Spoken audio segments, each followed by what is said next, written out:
His foot connected with her ribs before anyone even saw him move. 1 second she was sitting there, 31 weeks pregnant, both hands resting on her belly, and the next second, she was gasping, folding sideways, her scream tearing through a pressurized cabin at 30,000 feet in the air. The man didn't flinch. He didn't step back. He stood over a pregnant woman he had just kicked, like she was something in his way, and he looked down at her with an expression that said he would do it again.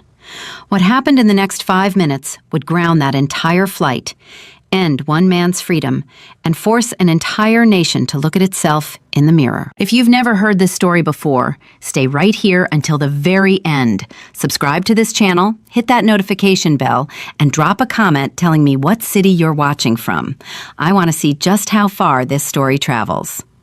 The morning of October 14th started the way most travel days start for people who have done it 100 times before, with the low hum of routine and the quiet anxiety that lives underneath it. Sarah Taylor stood in the check-in line at Atlanta Hartsfield-Jackson Airport at 6:47 in the morning, her carry-on bag hanging off one shoulder, her right hand pressed lightly against the curve of her belly, the way pregnant women do without even thinking about it. Not because something was wrong, just because the baby was there, and the touch was a kind of conversation, a reassurance, a hello. She was 31 weeks along.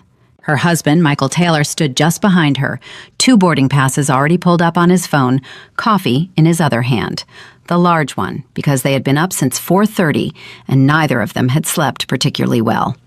He had a way of standing close to Sarah in public places that wasn't protective in an overbearing sense. It was just presence, like a man who understood that the world could shift without warning, and he wanted to make sure he was always within arm's reach. "You good?" he asked, leaning slightly toward her ear. "My back is already talking to me," Sarah said, and she laughed a little, the kind of laugh that carries exhaustion in it. "We can ask for wheelchair assistance again. Last time, they took 40 minutes. Okay, we walk slow." That was their marriage in 2 sentences. He offered, she pushed back. He adjusted without argument. They walked slow. Their flight was Delta 2247, Atlanta to JFK, a routine flight. 4 hours in the air, maybe a little less if the tailwind cooperated. They had done this flight before. Sarah had family in New York, her mother and 2 sisters who were already planning the baby shower that would happen in 3 weeks. There were decorations to approve and a cake to argue about, and a whole family waiting on the other side of that gate. This was supposed to be a happy trip. Michael had upgraded their seats, economy comfort, extra legroom, aisle and middle in row 14. He had thought carefully about this. Sarah needed the aisle access for when she inevitably had to walk, and the extra legroom mattered more now than it ever had. He had paid the difference out of pocket without mentioning the cost, because that was the kind of husband he was. He thought ahead. He absorbed the small inconveniences before they reached her. They boarded early, pre-boarding for passengers who needed assistance, and Sarah settled into her seat with the particular careful grace of a woman in her 3rd trimester navigating a narrow space. She adjusted the seatbelt below her belly, accepted the extra pillow Michael had requested from the flight attendant before they even took off, and exhaled slowly. 3 hours and 40 minutes, Michael said, sitting down beside her. "You sleep, I'll watch the movie. You going to watch something loud? I'll use headphones. You always forget to plug them in." He smiled. "I'll remember this time." She closed her eyes. The cabin filled around them. The overhead compartments opened and closed with that familiar hollow thud. People shuffled and negotiated and settled. A baby 2 rows back was already fussing, which made Sarah open one eye and then close it again. The flight attendants moved through their pre-flight choreography. The safety video played on the screens. Everything was completely, ordinarily normal. And then the man in seat 16C sat down. His name, they would later learn, was Craig Dowell. He was 53 years old, traveling alone, and from the moment he dropped into that seat, he carried with him the specific energy of a man who has decided, before anything has even happened, that things are going to go wrong for him today. He was already irritated. You could see it in the way he moved, sharp, impatient, elbowing his bag into the overhead bin with more force than was necessary, sighing audibly when the woman in front of him took an extra second to step aside. He was 2 rows behind Sarah and Michael. And for the first hour of the flight, that was just a fact with no meaning attached to it. The plane pushed back from the gate at 8:12. It taxied. It climbed. The city of Atlanta fell away beneath them, and the clouds swallowed the windows, and they were in the air, suspended and enclosed, the way all flights are. A sealed world with its own rules and its own small society. Strangers pressed together in a metal tube, trusting each other with their lives without ever shaking hands. Sarah slept for the first 40 minutes, or she tried to. The seat was comfortable enough, and Michael had draped his jacket over her shoulders without waking her. But the baby had other plans. There was movement, the subtle, internal rolling that she described to her sisters as feeling like someone doing a slow cartwheel in a bathtub. And she shifted and resettled and eventually gave up on sleeping and just leaned back with her eyes closed and let herself rest without expecting unconsciousness. The flight hit its first patch of light turbulence around the 45-minute mark. Nothing serious, a few bumps, the kind that rattle the ice in your drink and remind you you're not on the ground. The seatbelt sign came on. The pilot's voice came over the intercom, calm, almost bored, advising passengers to return to their seats. Sarah pressed her hand to her belly again. The baby kicked. She breathed out. "You okay?" Michael had already lowered his tray table. "Fine, baby's just restless." "She gets that from you." "We don't know it's a she." "I know." Sarah opened her eyes and looked at him, and something passed between them in that moment, something warm and private, the kind of communication that only happens between 2 people who have spent years learning to read each other. She almost said something. She was about to. And then the voice came from behind her. "Can you keep it down?" It was clipped, directed, unmistakably aimed at their row. Michael turned first. Sarah turned a moment later, more slowly. The man in 16C, Craig Dowell, was staring directly at them. His jaw was tight. His eyes had that particular quality of a man who has decided he is the most inconvenienced person in any room he enters. "Sorry?" Michael said. "The talking," Dowell said. "Some of us are trying to sleep." Michael looked at him for a moment, a long, measured, careful moment. We were having a quiet conversation. It wasn't quiet enough. There was a beat of silence, the kind where 100 different responses present themselves, and a person has to choose which one to deploy. Michael chose carefully. "Okay," he said. "We'll keep it down." He turned back around. Sarah was already facing forward again, her expression neutral, in the practiced way of a black woman who has had to train herself to be neutral in moments that deserve anger. "Let it go," she said softly. "I did," he said. But neither of them fully believed it. The next 30 minutes passed without incident. Sarah accepted a glass of water from the flight attendant, a young woman named Diane who had an efficient warmth about her, the kind of person who made you feel seen without making a production of it. Michael worked on his laptop. The turbulence faded. The baby settled. And then Sarah needed to use the restroom. This is the kind of moment that carries no drama on its own. A pregnant woman in her 3rd trimester getting up to use the lavatory mid-flight is approximately as remarkable as weather. It happens. It happens frequently.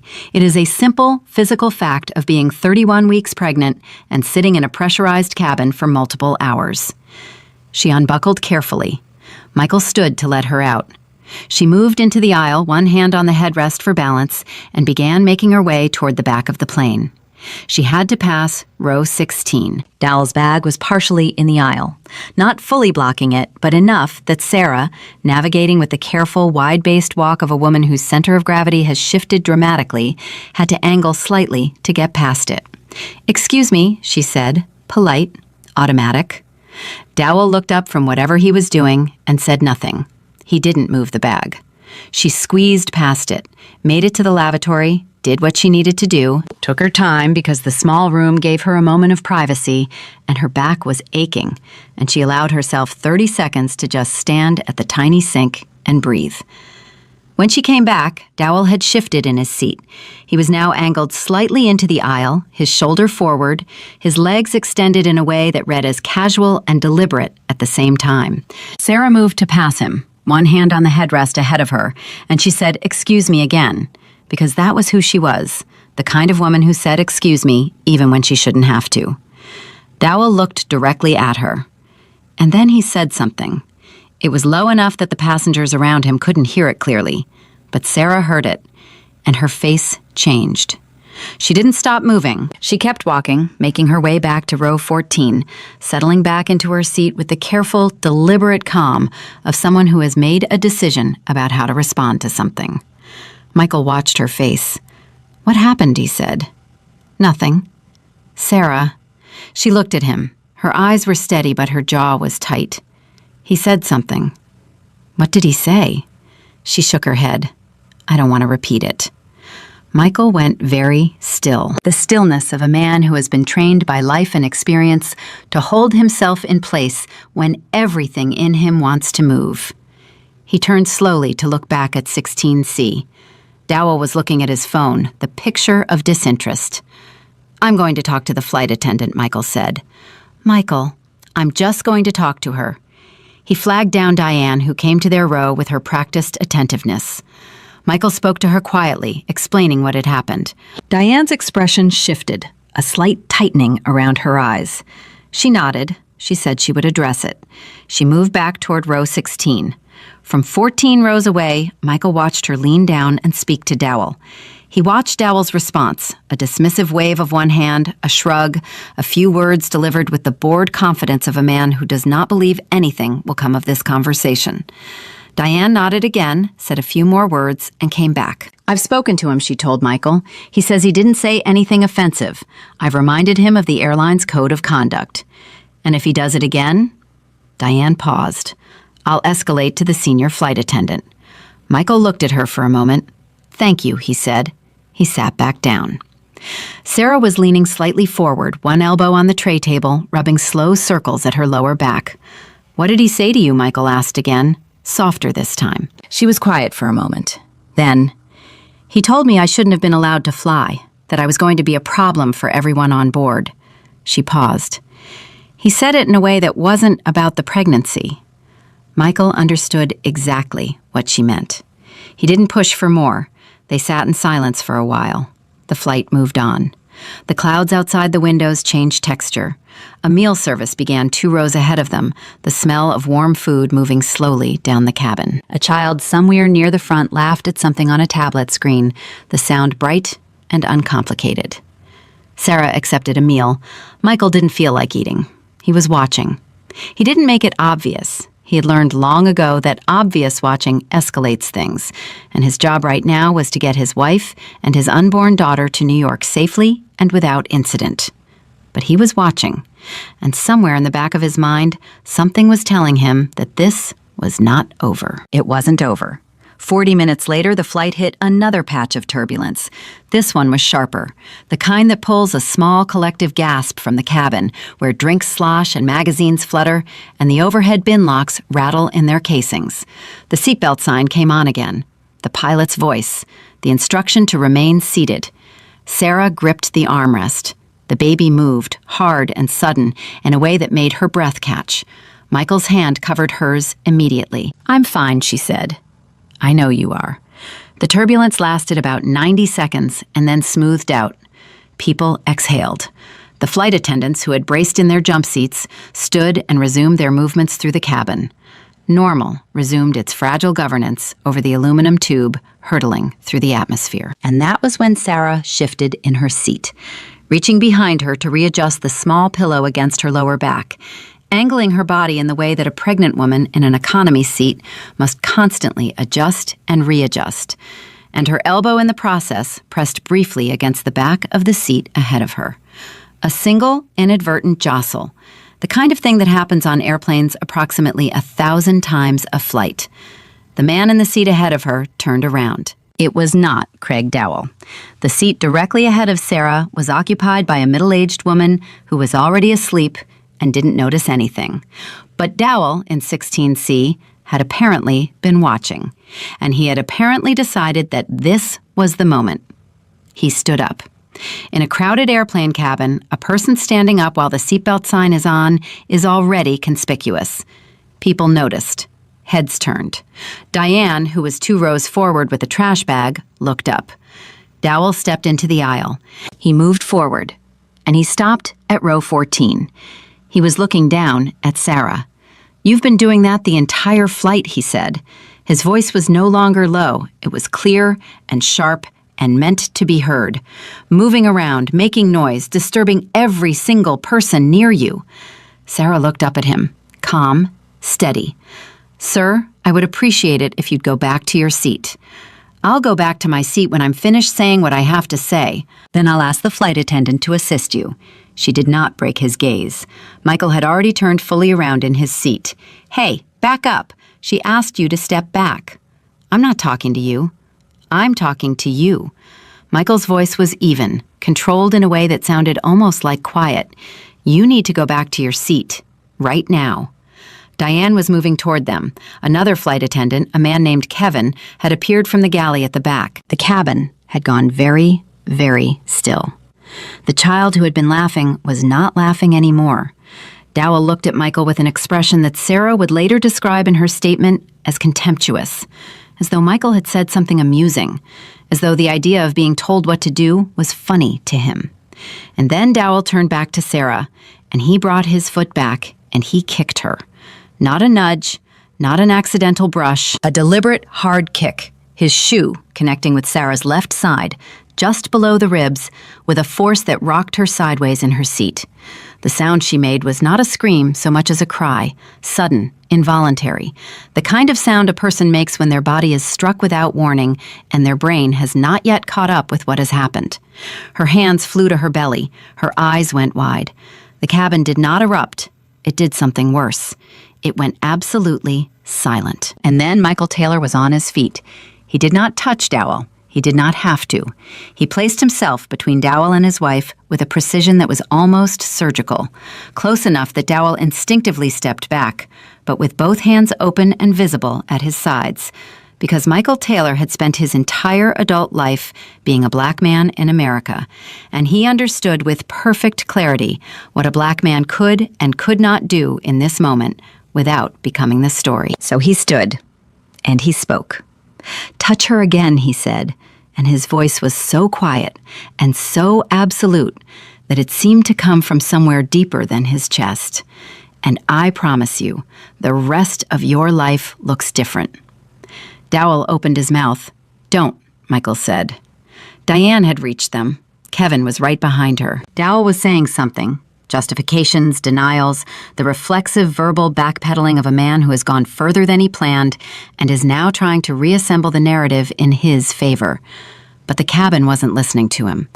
The cabin was watching Sarah, her hands on her belly, her breath coming in careful, measured pulls, her face carrying the terrible composure of a woman who is refusing to fall apart because she doesn't know yet if she can afford to. "Are you okay?" Diane was crouching beside her, her voice urgent. "I don't know," Sarah said, and that was the most frightening thing she had said all day. Michael looked at Diane, and his expression said everything that his controlled voice would not. He looked at her, and she understood in an instant that this flight was no longer a routine commuter experience, that something had shifted fundamentally in the altitude and the rules and what was going to happen next. "I need to speak to your supervisor," Michael said, "the senior flight attendant, right now." "Of course, and I need someone with medical training to assess my wife. We have a protocol. I need it now. Not loud, not aggressive, just immovable, like a man who has done the math on every possible outcome and chosen the one that would not leave any room for error." Kevin had already guided Dowell back toward his row, hands off, just presence and direction. Dowell going with the stunned compliance of someone who has only now begun to understand what they have done. The cabin, still silent, watched him go. A woman 2 rows across pressed her hand over her mouth. A man near the window shook his head slowly. An older gentleman in the front aisle seat had turned fully around in his seat and was watching with an expression that Sarah, from where she sat, could not quite read. The senior flight attendant, her name was Brenda, a woman in her late 40s with 22 years in the air and the unflappable authority that comes with it, arrived at row 14 within 90 seconds. She took in the scene with the practiced efficiency of someone who has managed medical emergencies and mechanical failures and passenger meltdowns at 30,000 feet. And she looked at Sarah, and she looked at Michael, and she said, "Tell me exactly what happened." Michael told her exactly what happened, without embellishment and without omission. While he talked, Brenda watched his face, and then she looked at Sarah, and her expression remained professionally composed, but something moved behind it. "We have an EMT on board," Brenda said. "I'm going to ask her to come assess your wife." "Thank you. And the passenger?" "I'll handle the passenger separately," Michael said. "Right now, I need to know that my wife and my child are okay." Sarah looked at him then, really looked at him, and her careful composure cracked just slightly at the edges. Not all the way, just enough that he could see it. And he reached over and took her hand and held it, and she let herself grip it. And for a moment, neither of them said anything, because they were both too busy being afraid.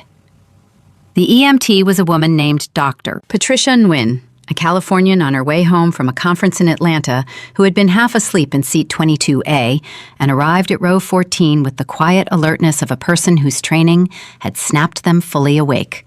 She knelt beside Sarah, spoke to her softly, asked about pain levels and fetal movement and whether she had felt any contractions.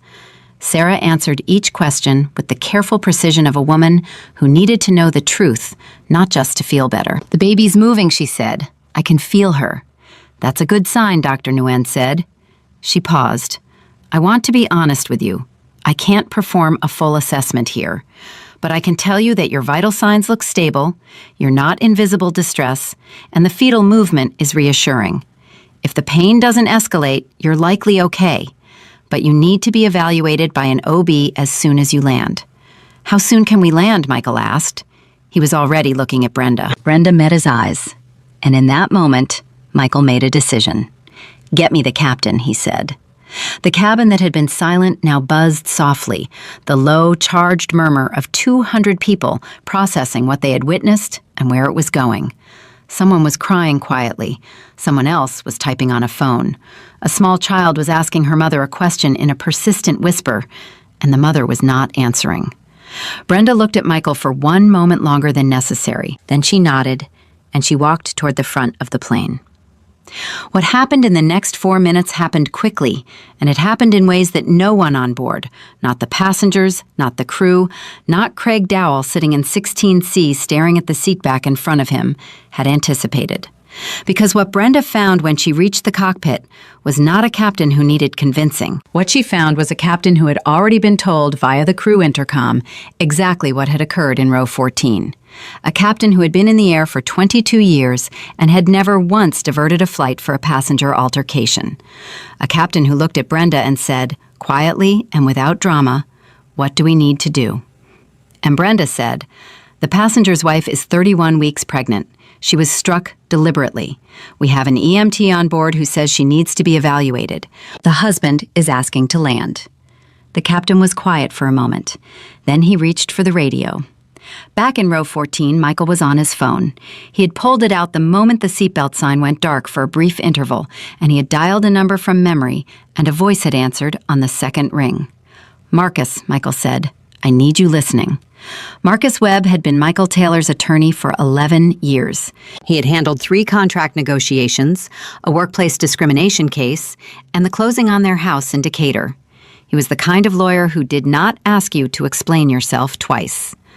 "Talking," Marcus said. Michael talked, fast and precise and complete.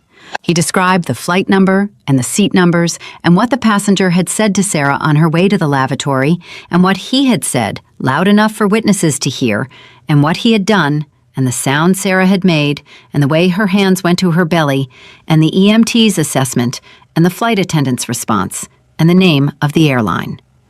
Marcus was quiet for exactly 4 seconds. "Do not leave that plane without documentation," he said. "Incident report in writing, signed. Names of every crew member who witnessed or responded. If any passenger approached you or Sarah to offer witness, get their information. Record everything you can without being obvious. Do not argue. Do not threaten. Do not make any statements that can be characterized as aggressive. Let them come to you." "Already doing it," Michael said. "And Michael, yeah? Is Sarah okay?" A beat. The kind of beat that means more than the words that follow it. "She's going to be," Michael said. He hung up the phone. He looked at his wife. She was still holding her belly, still breathing slowly, still keeping herself together with the tenacity of a woman who had been through things in her life that had required exactly this kind of tenacity.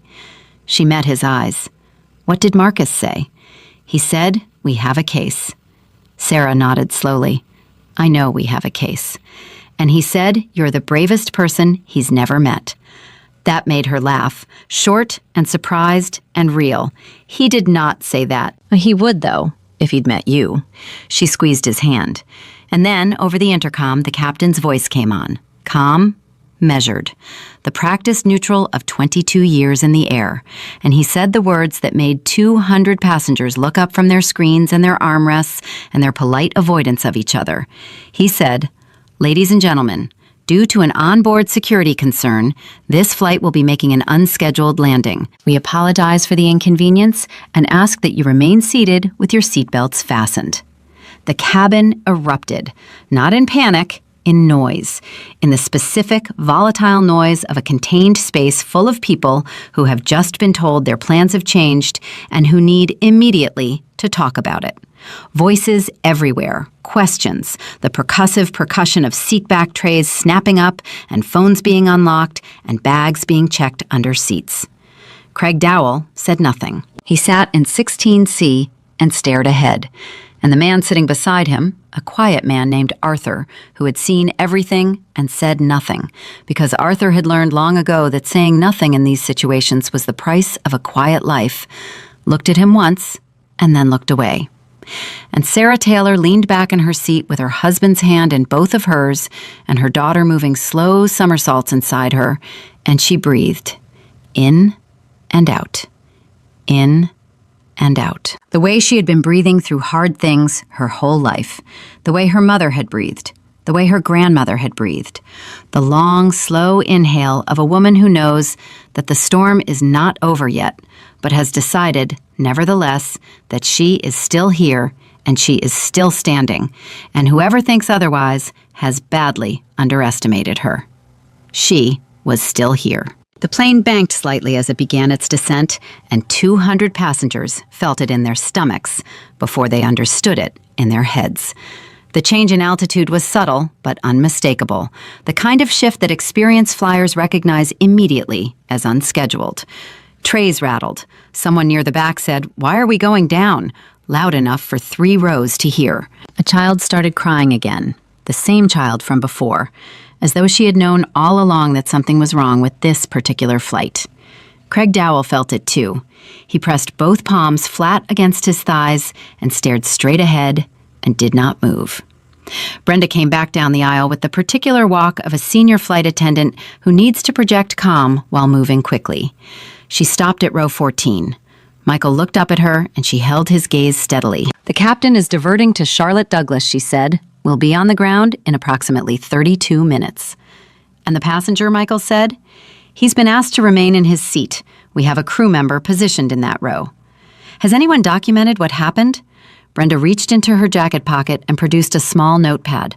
"I've started the incident report. I'll need formal statements from both of you before we land. And I want you to know," she paused, and something in her voice shifted from professional to personal for just a moment. "What I saw was unacceptable. What he did was unacceptable. I want you to know that I saw it." Sarah looked at her. "Thank you for saying that." Brenda nodded once, tightly, then moved back up the aisle. The murmur in the cabin had not died down. If anything, it had grown. Not louder, but denser, charged with the particular energy of people processing something they had witnessed and weren't sure what to do with. Michael could feel it behind him without turning around. The weight of 200 people deciding, each of them individually, what kind of person they were going to be in the next 30 minutes. A woman's voice came from across the aisle. Seat 13D. She was maybe 60 years old, white, with silver hair cut close and reading glasses pushed up on her forehead. She had been on her 3rd chapter of a paperback novel when it happened, and she had closed the book and not opened it again. "Excuse me," she said. She was speaking to Sarah. "I want you to know that I saw everything, and I will say so to anyone who asks." Sarah looked at her. "What's your name?" "Margaret Holloway." "Thank you, Margaret." Don't thank me. It's just the truth." She looked down at Sarah's hands, still resting on her belly, and her jaw tightened. "Is the baby okay?" "She's moving," Sarah said. "That's what Dr. Nguyen said to watch for." Margaret nodded. She looked like she wanted to say more, but she pressed her lips together and turned back to her window, and the set of her shoulders said everything else. Michael was writing. He had opened the Notes app on his phone, and he was logging everything in the order it happened. Times, seat numbers, exact words, the name of every crew member who had responded, the name of the EMT, the name of the witness across the aisle. He wrote the way Marcus had trained him to think about documentation over 11 years. Not emotionally, not for effect, but with the cold, useful precision of a record that will be read by people who weren't there. Sarah watched him and said nothing. She understood what he was doing. She had always understood what he was doing, even when it looked from the outside like detachment. Michael processed fear by preparing, by building a structure around the thing that scared him. It was how he had gotten through his father's illness and the miscarriage, before this pregnancy and the lawsuit at work 3 years ago that had nearly broken him. He built a structure. He stood inside it. He held it up with both hands. She loved that about him, even when it exhausted her. "Michael," she said softly. "Yeah?" "Look at me for a second." He looked up from his phone. His eyes had the focused intensity of a man in the middle of a task. But underneath it, right there where she knew to look, was the thing he wasn't saying. The version of him that had watched that man's shoe connect with her side and had stood up with both hands open and visible because he understood what would happen if he didn't. The controlled version, the strategic version, the version that had been built over decades out of necessity. She reached up and put her hand on his jaw. "I'm okay," she said. He covered her hand with his. "I know." "No, you don't, but I am." He breathed, once, slow, all the way down. Then he nodded. "I'm going to get that man arrested," he said. "I know you are," she said. "But right now, just be here." He put his phone face down on his tray table. He was here. What happened next was not something anyone on that plane had anticipated. It started with a sound, a seatbelt unbuckling, and then the sound of footsteps in the aisle, and Michael turned around with the immediate alertness of a man who had been watching row 16 with peripheral attention for the last 20 minutes. But it wasn't Dowell. It was the man who had been sitting next to Dowell, the quiet man, Arthur. He was standing in the aisle, and he was holding his phone, and his face was doing something complicated. He walked up to row 14, and he stopped, and he looked at Michael, and then at Sarah, and he said, "I have video." The word landed in that cabin like a stone dropped in still water. Michael stared at him. "What?" "I have video," Arthur said again. His voice was steady, but his hands weren't quite. He was maybe 45, black, business casual, the kind of man who blends into a flight so completely you forget he's there. When he stood up, when he moved to your row, I didn't know what he was going to do. Something felt wrong, and I started recording, and I got it. All of it. He paused. The kick. I got the kick. Sarah made a sound. Not words, just a small, involuntary sound, like something releasing. Michael stood up from his seat. He stood up, and he looked at Arthur directly, and he said, "What's your name?" "Arthur Coleman, Atlanta. I'm a high school principal." He said this last part the way people state their profession when they want you to understand that they are a serious person who takes serious things seriously. "Arthur," Michael said, "don't delete that. Don't share it yet. Can you send it directly to me right now?" Arthur was already navigating to his camera roll. "I was going to send it to you anyway. That's why I came up here." Within 40 seconds, the video was on Michael's phone. He watched it once, just once, right there, standing in the aisle. And what he saw, what the camera had captured, slightly shaky, from Arthur's seat 16D, angled forward, was not ambiguous. It was not open to interpretation. It was Craig Dowell on his feet, moving forward with deliberate steps, positioning himself at row 14. And then the moment, clear, undeniable, documented, of his foot driving into Sarah's side. You could see her whole body react. You could see her hands fly to her belly. You could see the expression on Dowell's face before and after. And the after was almost worse than the before, because the after was not horror or remorse or even shock. The after was something closer to satisfaction. Michael locked his phone. He looked at Arthur. "Thank you," he said, and the weight in those two words was not social courtesy. It was the weight of a man who has just been handed something that matters. He called Marcus back. "I have video," he said. 30 seconds, clear angle, you can see the entire incident. The silence on Marcus's end lasted exactly 2 seconds. "Send it to me right now. Do not post it anywhere. Do not share it with the airline. Send it to me first. Already sending." "Michael," Marcus's voice had changed. It was faster now, with an energy underneath it that wasn't there before. "This just became a completely different situation. You understand what I'm telling you?" "Tell me anyway." "Federal assault charges. This happened on a commercial aircraft in flight. That's federal jurisdiction. Assault on a pregnant woman. Documentation, witnesses, video evidence, the flight diversion itself. This isn't a civil complaint anymore. This is criminal." Michael was quiet. "Are you still with me?" Marcus said. "Yeah," Michael said. "I'm with you. When you land in Charlotte, you do not leave that jetway without speaking to law enforcement first. TSA, local police, whoever shows up, you give them your statement, you give them Arthur's name as a witness, you tell them about the video. Do not let the airline manage this without law enforcement in the room." "Copy." "And Michael, how is Sarah?" He looked at his wife. She was watching him, her hand still on her belly, her face carrying that careful, weathered composure that he had fallen in love with years ago and still sometimes could not believe he got to witness up close.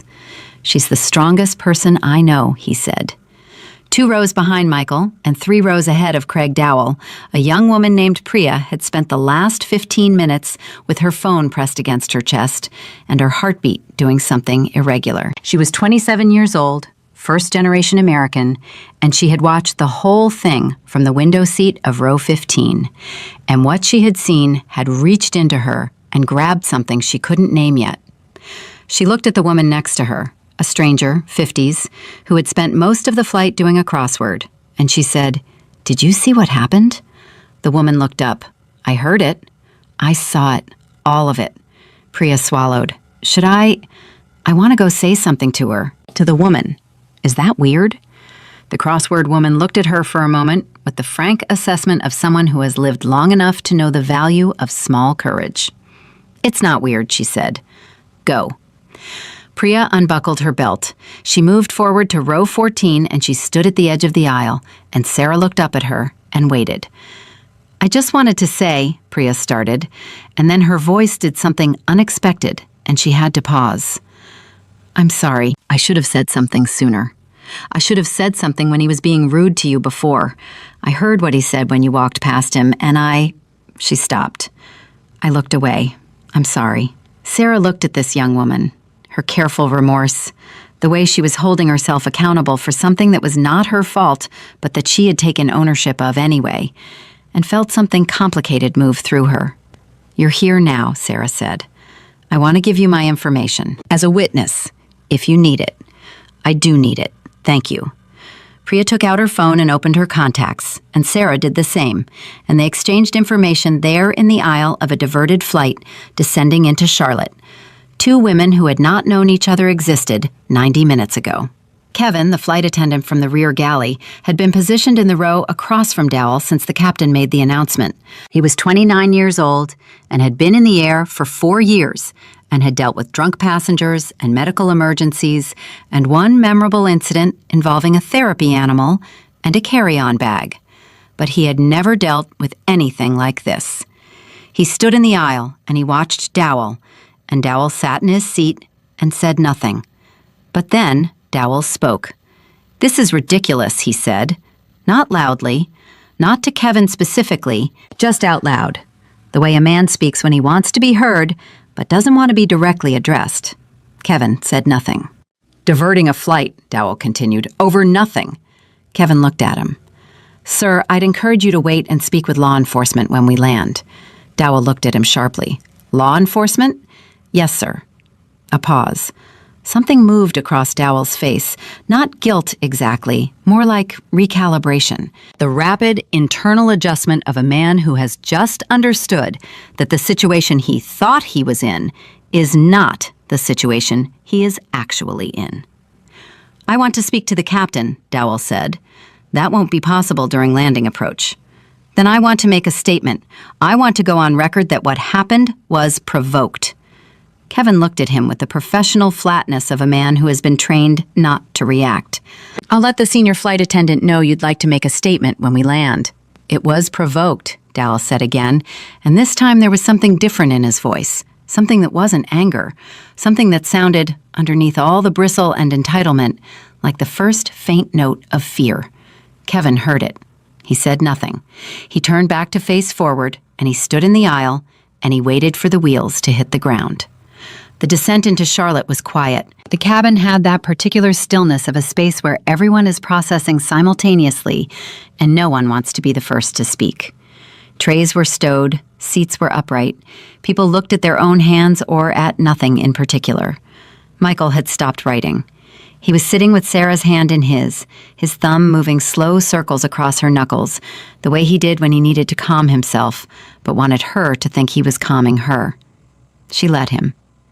And then his phone vibrated. He looked at the screen. It was not Marcus. It was a number he didn't recognize. A 212 area code, New York.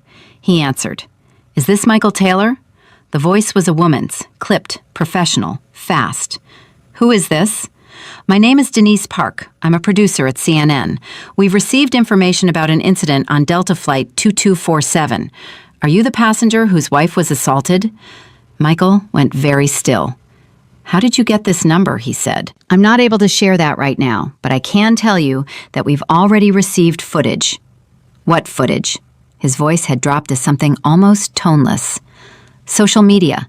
Someone on the flight posted a clip approximately 12 minutes ago. It's already been viewed."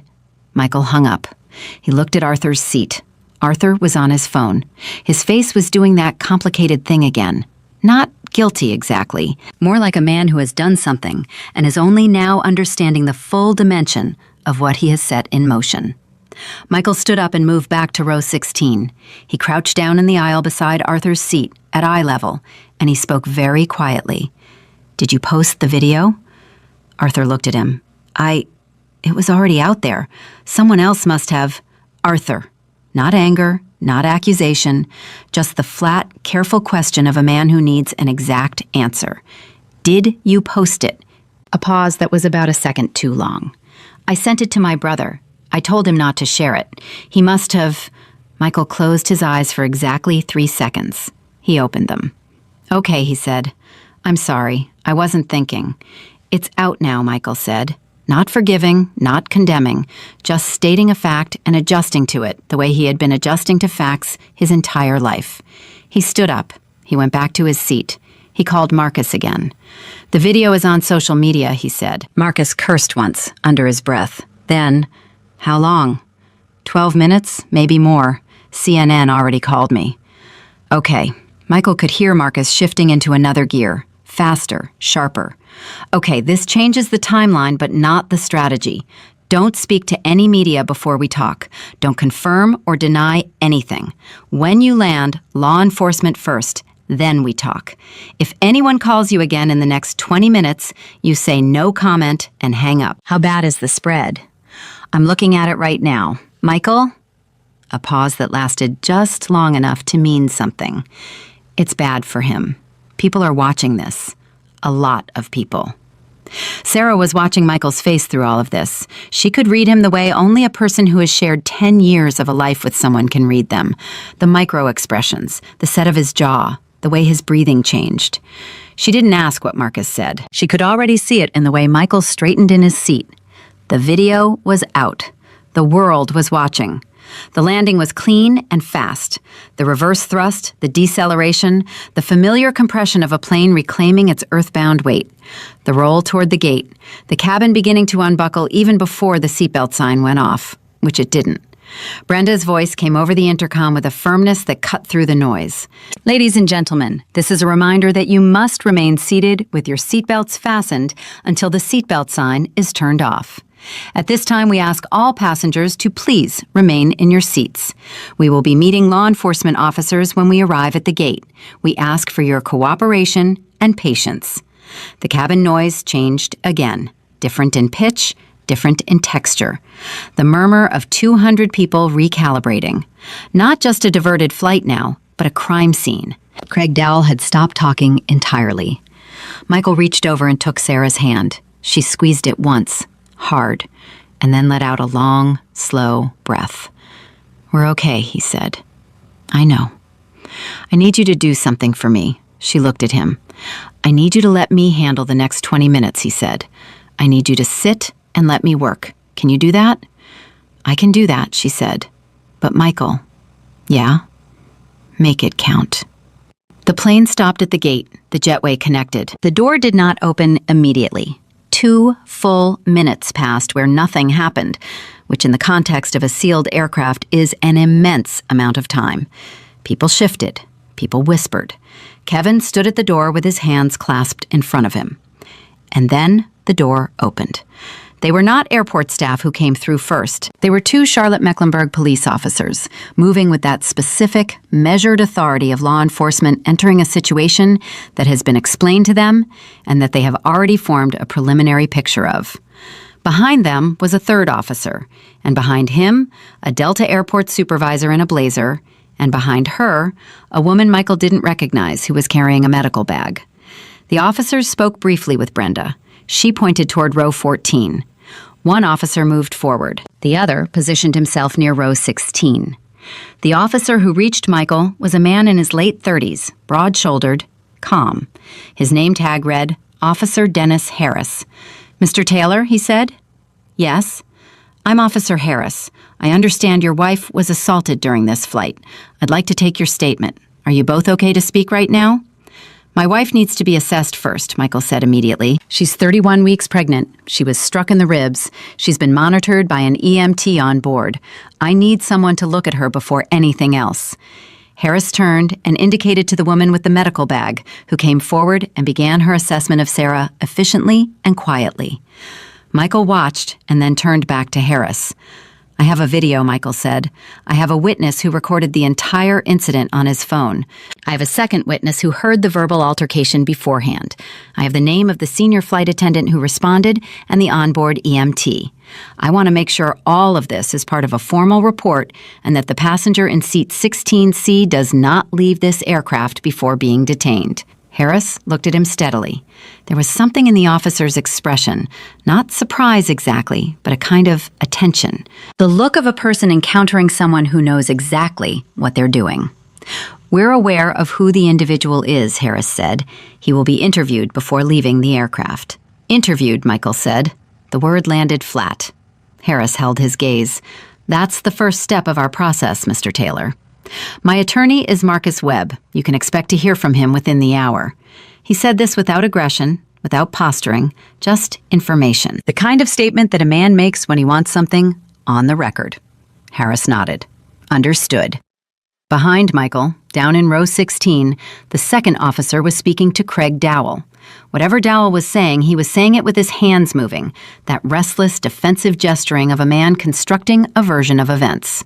The passengers around him had gone very quiet. They watched without appearing to watch. They listened without appearing to listen. Margaret Holloway, from seat 13D, had her arms folded and was watching Dowell with an expression that had nothing diplomatic in it. Priya, from 15A, had written her full name and contact information on a piece of paper and was waiting for a moment to hand it to Officer Harris. Arthur Coleman, from 16D, was sitting with the posture of a man carrying the specific weight of having done the right thing in a way that had become complicated. And Sarah Taylor. Sarah, who had been breathing slow and even through all of this, who had been gripping her husband's hand and watching him work and holding herself together with everything she had, felt the medical examiner press 2 fingers gently against her wrist and looked up at the woman's face and asked the only question that had mattered to her since the moment that shoe connected with her side. "Is she okay?" Sarah said. "The baby." The examiner looked at her, not the clinical look, not the professional one, the human one. "Her heart rate is strong," she said. You did everything right.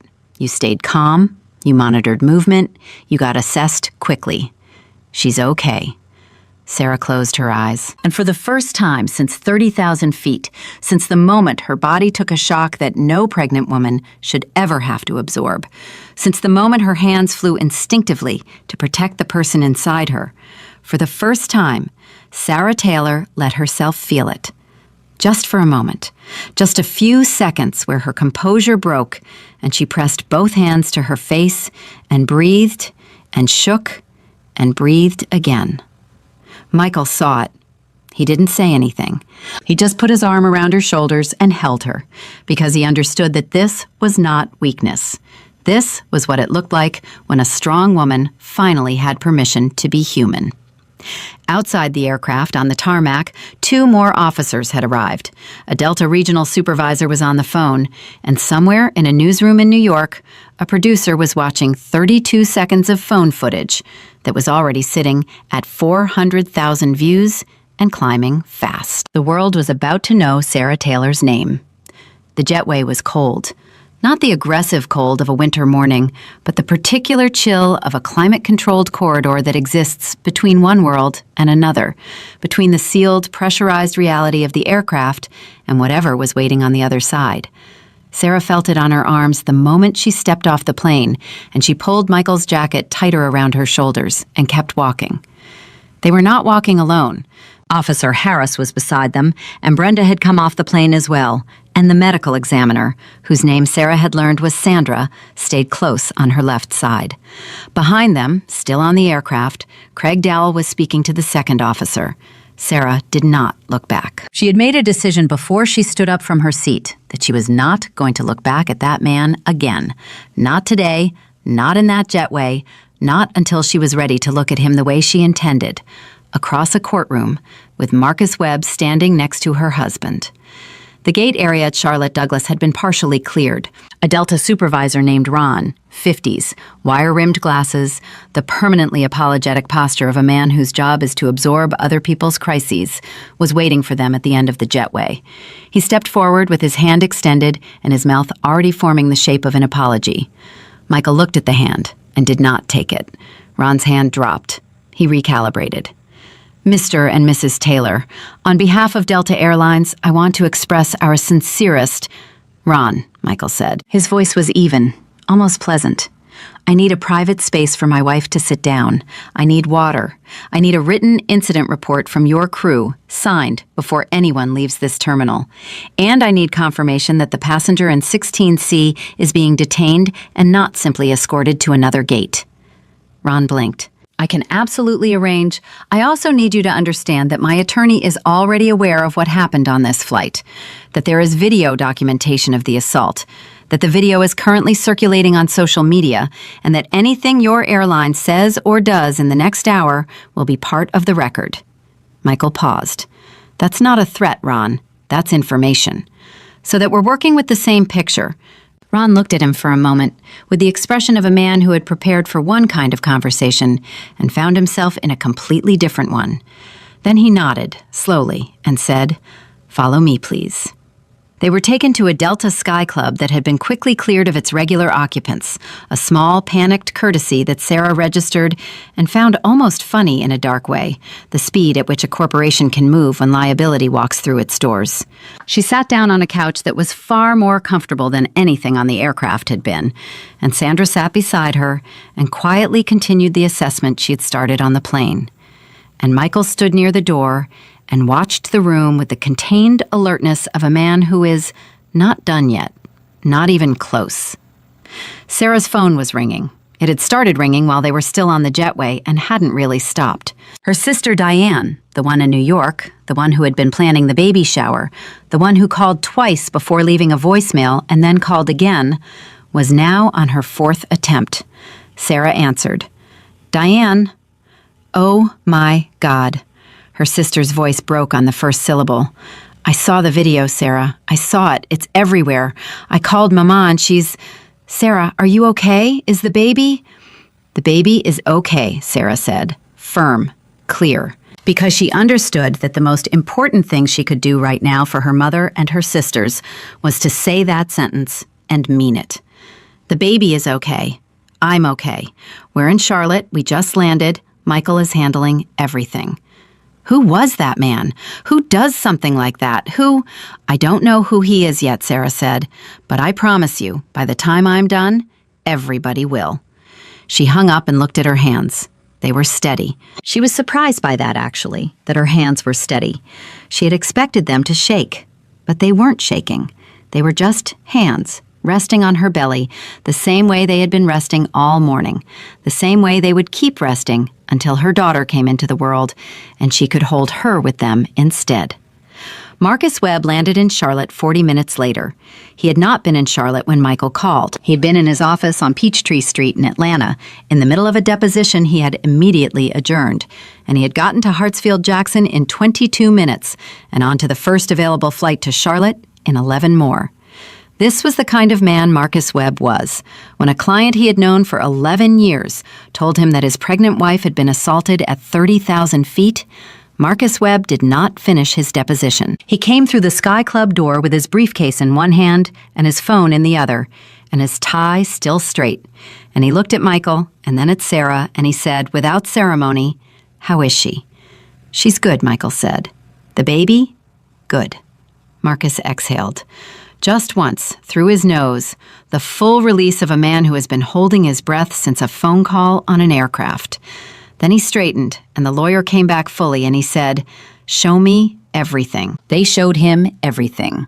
The incident report Brenda had completed and signed before leaving the aircraft, the video on Michael's phone, Arthur's contact information, Priya's handwritten note, the medical examiner's preliminary assessment. Marcus went through all of it with the systematic precision of a man building a structure, the same way Michael built structures, which was maybe why they had worked together so well for so long. "Okay," Marcus said when he had finished. He looked at Ron, who had been standing near the window trying to look useful. "I need to speak with the Delta Regional Legal Team, not PR, not customer service, legal, today." Ron pulled out his phone.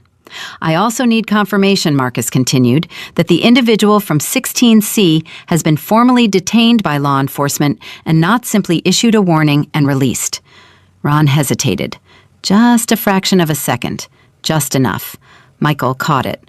"What does that mean?" he said. "The officers spoke with him," Ron started. "Was he detained?" Marcus said. Another pause. Longer this time. "He was questioned," Ron said carefully. "Was he detained?" Marcus said again, each word landing separately. Ron looked at his phone as though it might rescue him. I'll find out right now." He stepped away. Marcus looked at Michael. Michael looked at Marcus. Something passed between them that required no words. The specific, efficient communication of two people who have been in hard rooms together before and understand exactly what has just happened. "They let him go," Sarah said. She said it quietly from the couch without looking up. The room went very still. "We don't know that yet," Marcus said. "Ron hesitated," Sarah said. "You both saw it." She looked up then, and her eyes were clear and dry and absolutely certain. "They let him walk, didn't they?" Ron came back. His expression confirmed it before he opened his mouth. "The officer spoke with Mr. Dowell at length. He was issued a written notice."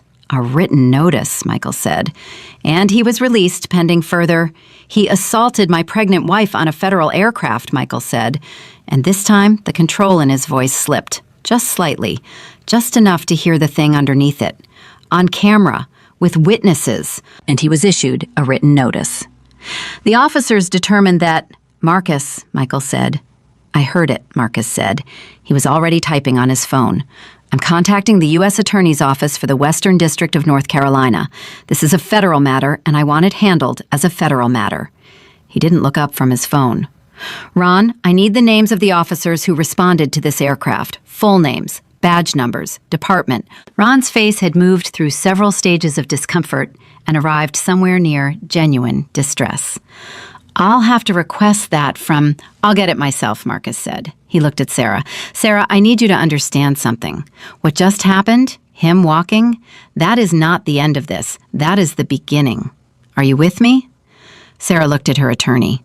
11 years she had watched this man work. 11 years of watching him in the way that a person watches someone they trust completely, but have never needed the way they needed him right now.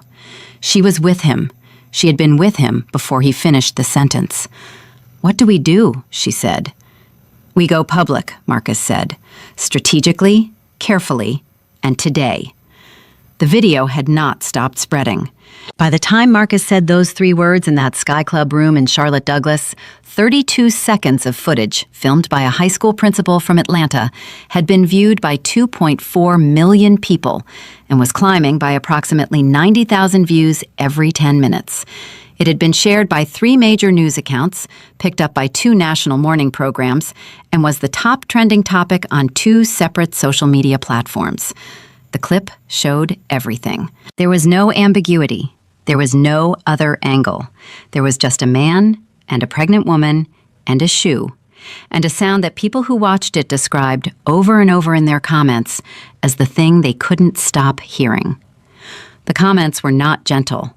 Craig Dowell's name was not yet public, but people were asking. They were asking loudly and in large numbers, and the ask had the specific velocity of an internet moment that is not going to stop until it gets an answer. Marcus understood this velocity. He had litigated in the age of social media long enough to know that it could be a catastrophe or a tool, and the difference between those 2 things was almost entirely about timing and control. "I want to do a brief statement," he said. 1 paragraph. "Sarah, you and Michael, together, camera on both of you. We confirm the incident. We confirm that legal action is being pursued. We confirm that the baby is okay. We do not name Dowell. We don't have to. The internet will handle that. We do not criticize the airline. Yet. We're still in conversation with them. We do not speak to CNN or any outlet directly. We post it ourselves on your platforms, where we control the message." "When?" Michael said. 1 hour, Marcus said. "That gives us time to make sure the federal complaint is filed first. I want the legal action to be real before we announce it publicly, so no one can say we're performing." Sarah nodded. Then she said, "I want to write it myself." Marcus looked at her. "Sarah, I'm not reading something I didn't write," she said. "It's my body, it's my baby. I'll write it." A pause. Then Marcus said, "You have 45 minutes." She picked up her phone and she started writing. What she wrote was not angry. That was the first thing Michael noticed when she handed him the phone to read, the absence of anger in it. It was not the absence of pain, and it was not the absence of strength. It was specifically the absence of rage, which surprised him because he knew what she had felt in the moment it happened, knew the sound she had made and the way her hands went to her belly, and he would not have blamed her for 45 minutes of pure fury on a page. But that was not what she wrote.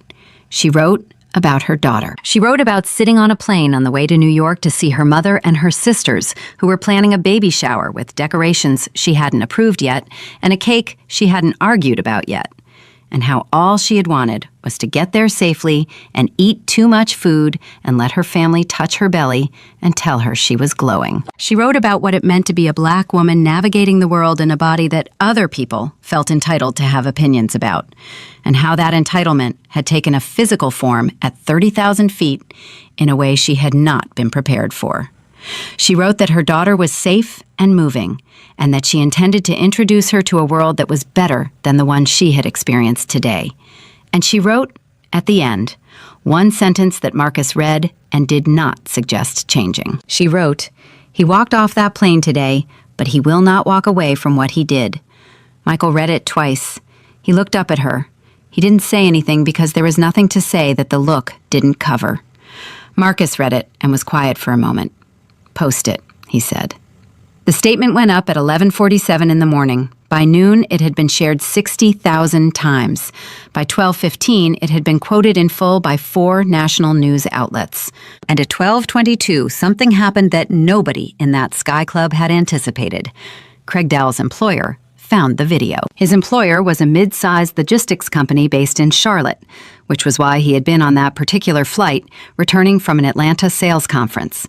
And their communications director, a young woman named Beth, who had been watching the video spread with the specific dread of a person who recognizes a problem and knows she cannot outrun it, called the company's CEO at 11:50 and said 4 words that no CEO wants to hear on a Tuesday morning. It's one of ours. The CEO's name was David Holt. He was 61 years old and had built his company over 30 years, and he understood, with the speed of a man who has survived previous crises, that the next thing he said and the next thing he did would define the narrative around his company for longer than he wanted to think about. He looked at the video. He watched it once. He picked up the phone and called his HR director. "Dowell," he said. "What's his status?" He just landed in Charlotte about an hour ago. He should be..." "Pull his badge," Holt said. "Right now, today, before this afternoon. I want a statement from legal in my inbox in 2 hours, and I want it on our website by 3. The HR director was quiet for exactly 1 second. "David, we haven't confirmed. I watched the video," Holt said. "Pull his badge." Word of this reached Marcus at 12:31 through a source he did not name. He looked up from his phone and said, to no one in particular, his employer just suspended him. The room processed this. "How do you know?" Michael said.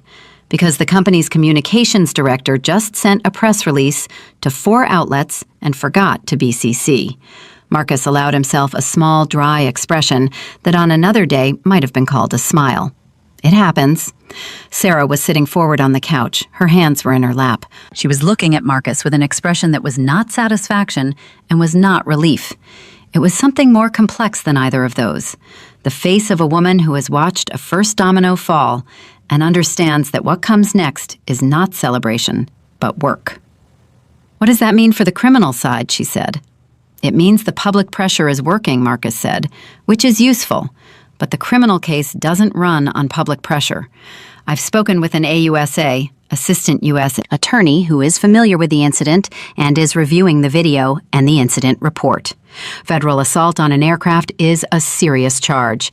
I expect to hear back within..." His phone rang. He looked at the screen and his expression sharpened. Within right now, apparently. He stepped away to take the call. Michael and Sarah looked at each other across the room. The particular look of 2 people who have been through something together and are still in the middle of it and cannot yet see the far side, but have decided that they will get there. "You okay?" he said. The same question he asked her every hour, had been asking since the morning, would keep asking until she told him to stop. "Ask me something harder," she said. "Are you scared?" She considered this with the genuine thoughtfulness of someone who does not deal in easy answers. "Not of him," she said. "Not anymore." "Of what, then?" She looked down at her hands, at her belly, at the slow, living movement beneath her palms. "That she's going to come into this world, and the first story about her is this one," she said. "That the first thing people know about her is that someone tried to hurt her before she was even born." Michael crossed the room and sat beside her. He didn't offer reassurance. He didn't tell her she was wrong to feel it. He sat beside her and he thought about what she had said. Really thought about it. The way she deserved to have it thought about. "That's not her story," he said finally. "That's his story. Her story is what came after.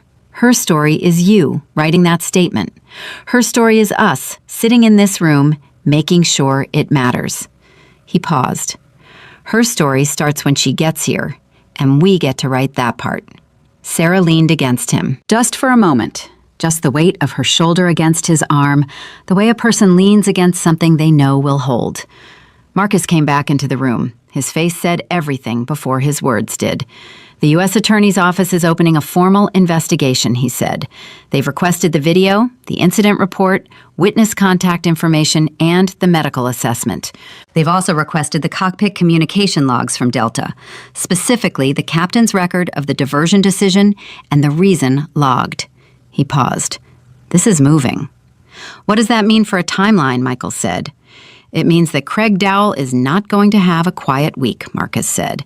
He looked at Sarah. It also means that the airline is about to have a very uncomfortable conversation with their legal team about the response protocol on this flight and whether their crew acted with appropriate urgency. Did they? Sarah said. Marcus was quiet for a moment. They acted, whether it was fast enough, appropriate enough, sufficient enough. That's a conversation we're going to have with their counsel. Sarah nodded slowly. I want them held accountable too, she said, not just him. That's my job, Marcus said. You just keep being okay. Her phone rang again. She looked at the screen. It was her mother. She answered, and her mother's voice came through the phone like something physical, warm and rough and scared, and so entirely itself that Sarah felt her throat close unexpectedly. Baby, her mother said. Just that. Just the one word, in the voice that had been saying that word to her for 34 years. Mama, Sarah said, tell me you're okay. I'm okay. Tell me my grandbaby is okay. She's okay, Mama. She's kicking right now. And she was.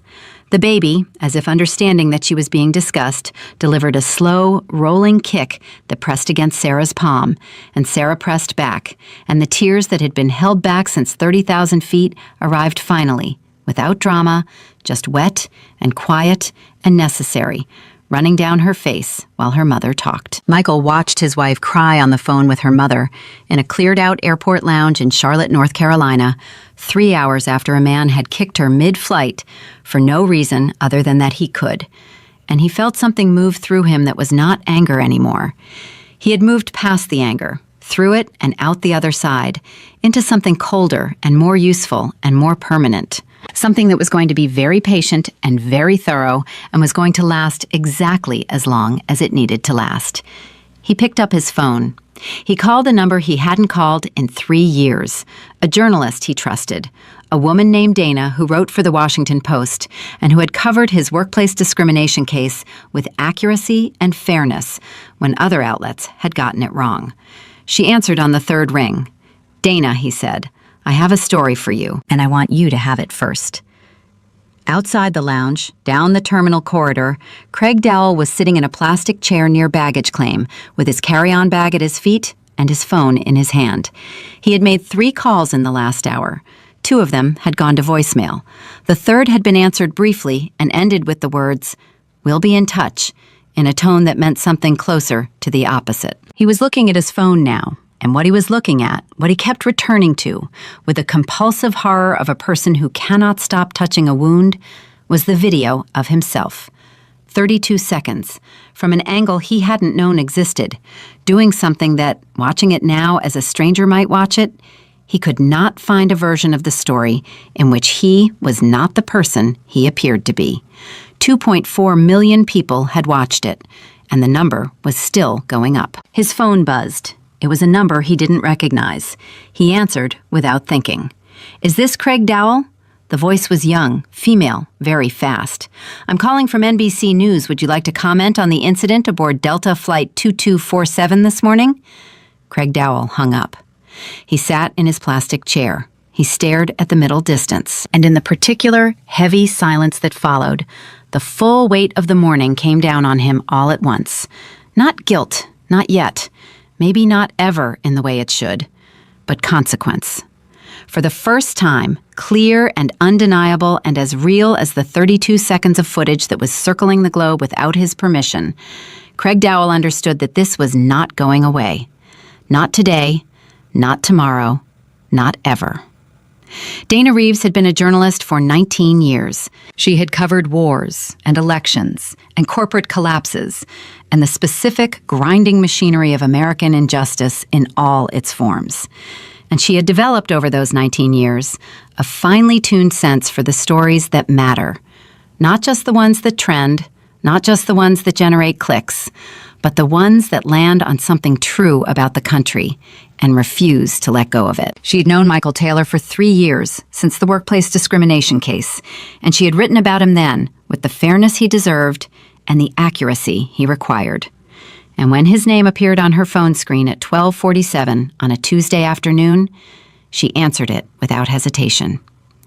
She listened to everything he said without interrupting. This was one of her gifts, the ability to be completely silent while someone talked, to receive information without shaping it, to let the story come in whole before she started deciding what to do with it.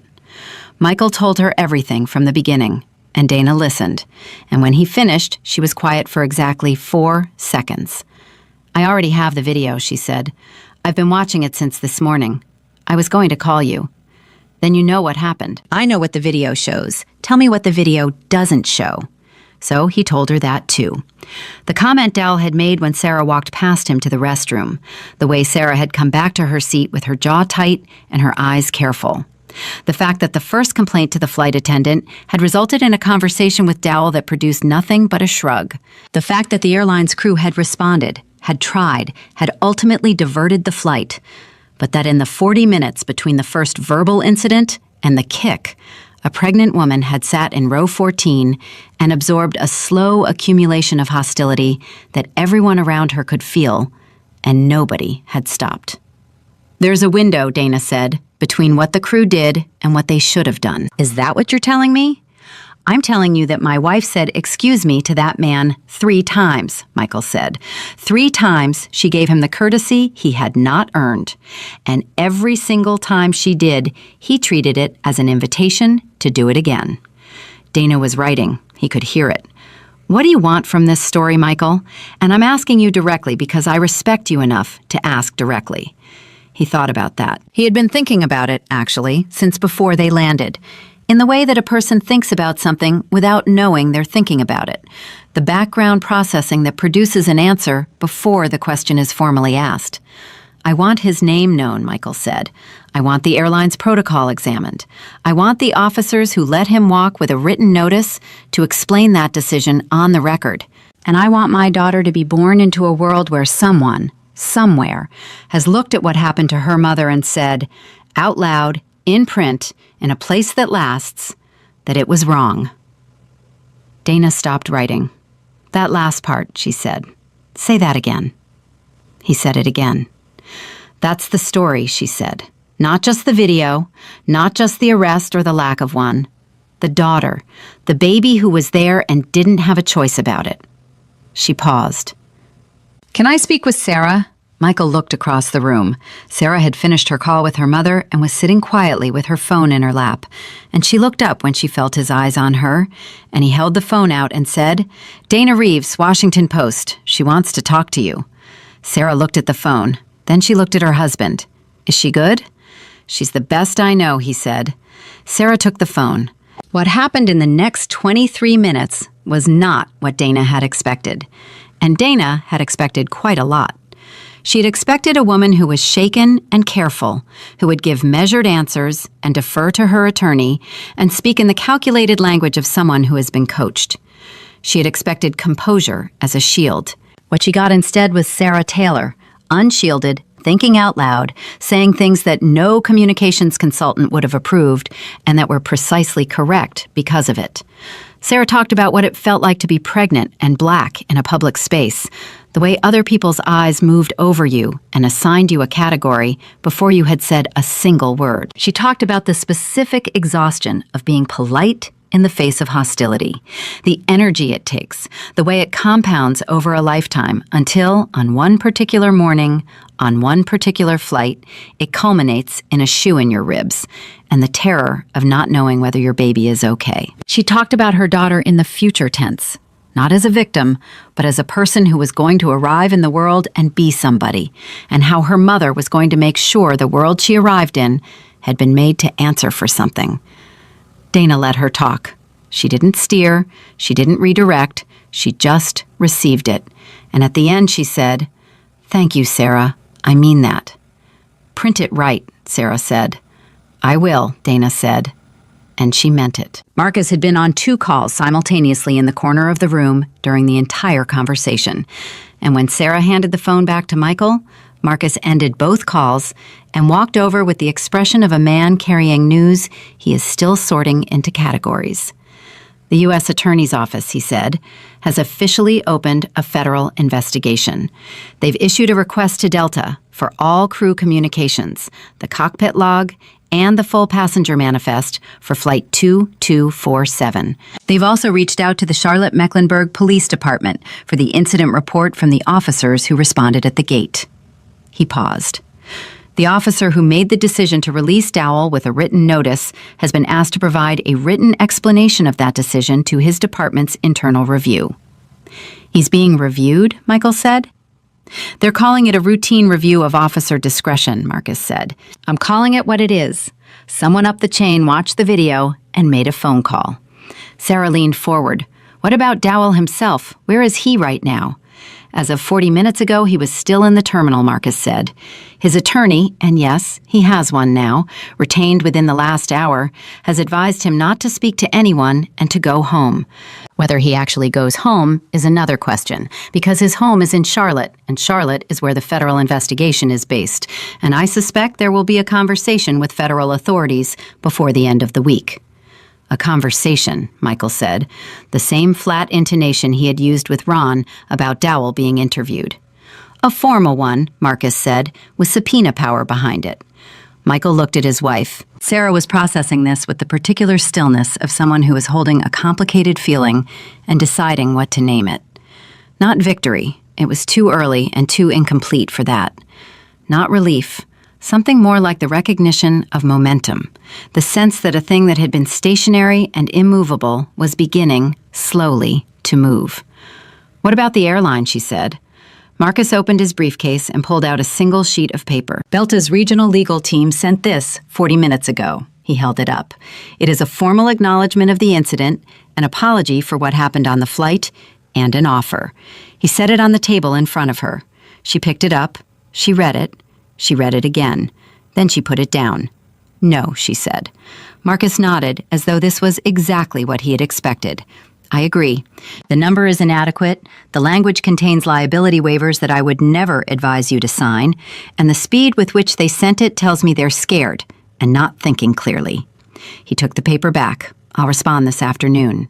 Tell them, Sarah said, that I don't want their money. I want their policies changed. I want documented proof that every crew member on every flight has a clear and mandatory protocol for what to do when a passenger makes racially charged comments to another passenger.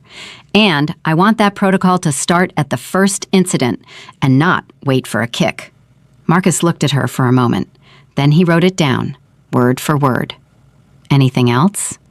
Tell them that if they can give me that, with accountability behind it, I'll consider the settlement conversation, but not before. Well, that's going to cost them more, Marcus said, in time and in money. I know, Sarah said. That's the point. The Washington Post article went live at 4:17 that afternoon. Dana had moved fast, faster than her editor had wanted, faster than the legal team had felt entirely comfortable with, but with the precision and thoroughness that had made her one of the best in the business. The headline was not what most people would have written. It did not lean on the video, or the flight number, or the statistical shock of the incident. It read simply, "She said excuse me 3 times." And then below it, in smaller type, the story of a pregnant black woman, a transatlantic flight, and a nation's oldest habit. Sarah read it on her phone in the back of the car Marcus had arranged to take them to a hotel. She read it slowly, the way you read something written about yourself, searching for the places where the shape of your experience has been mishandled or reduced, where the nuance has been traded for simplicity, where the version of you on the page is recognizable, but not quite you. She read it to the end. Then she handed the phone to Michael without saying anything. He read it. He handed it back. He looked at her. She got it right, he said. She got it right, Sarah agreed. By 5 o'clock, the article had 200,000 reads. By 6, it had passed 400,000 and was still climbing. By 7, 3 sitting U.S. senators had tweeted about it, 2 of them women, one of them the chair of the Senate Judiciary Committee's Subcommittee on Civil Rights, who used the words federal accountability in her tweet in a way that was not accidental. And at 7:14, Craig Dowell's name appeared publicly for the first time. It did not come from Dana's article. Dana had held the name, as Marcus had asked, pending the federal process. It came from somewhere else entirely. A passenger on the flight. Not Arthur, not Priya, but someone further back in the cabin who had seen enough of what happened to piece together a name from the interaction between the second officer and Dowell at the gate and had posted it on social media with the certainty of someone who has decided that anonymity is a form of complicity. Marcus saw it at 7:16 and called Michael immediately. His name is out. Michael exhaled. From us? Not from us. A passenger. It's spreading. Can we contain it? No, Marcus said simply, and I'm not sure we should try. We didn't release it. It came from a witness. That's clean. A pause. Michael, I need you to understand what the next 12 hours are going to look like. His name being public changes the pace of everything. Media will be at his house. Media will be at his former employer. His attorney is going to make a statement, probably tonight, and that statement is going to say something about provocation and context and the passenger's state of mind. And it's going to be designed to start building reasonable doubt before charges are even filed. What do we do? Nothing tonight, Marcus said. You've already done it. The statement Sarah wrote, the Post article, the witnesses, the video, the federal investigation. The record is established. Tonight, you let it exist. You don't respond to his attorney. You don't respond to media requests. You take your wife to a comfortable hotel, and you order dinner, and you let her rest. Michael looked at Sarah. She was lying back against the car seat with her eyes closed and her hands folded on her belly, and she looked, for the first time all day, like someone who had put something down. Not permanently, just for the moment, just long enough. She needs to see an OB, Michael said. I've already arranged it, Marcus said. There's an OB-GYN at Atrium Health, 10 minutes from the hotel. She's expecting you at 8:30. Her name is Dr. Allison Green. She's been briefed on the incident. Michael closed his eyes briefly. Marcus? Yeah. Thank you. Go take care of your family, Marcus said. I'll handle the rest tonight. Doctor. Allison Green was 43 years old, calm, thorough, and had clearly been doing this long enough that she was unfazed by the specific combination of late-term pregnancy, physical trauma, and national media attention that walked into her office at 8:37. She greeted Sarah with the directness of a woman who knows that what her patients need most is competence and honesty, and she delivered both. The examination took 40 minutes. Michael sat in the waiting room and checked his phone and put it down and picked it up again in the repetitive, helpless cycle of a man who has transferred every problem he can manage to the people best positioned to manage them and is left with nothing to do but wait. The waiting room had a television mounted on the wall, and the television was, of course, on a news channel. And the lower third of the screen was, of course, carrying a chyron that read, Pregnant Woman Kicked on Flight. Federal Investigation Opened. And Michael looked at this for a moment, and then looked away and studied the pattern on the floor instead. A woman in the waiting room, older, 60 maybe, a grandmother's presence, soft cardigan, silver bracelet, looked at the television and then looked at Michael and said, Is that you? He looked at her. Excuse me? She pointed at the screen. The husband, the one who called the lawyer and got the flight turned around. My daughter sent me the video this afternoon. She studied his face. That's you, isn't it? Michael looked at her for a moment. Yes, ma'am. She nodded slowly, not with surprise, with something closer to recognition, like a person seeing something they had been expecting to see. Is your wife okay? She's in with the doctor right now. And the baby?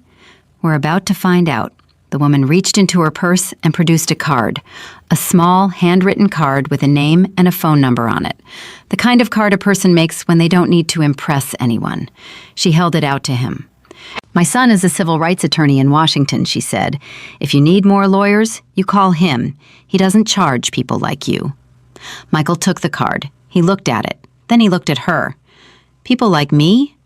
People who are right, she said simply, and she went back to her magazine.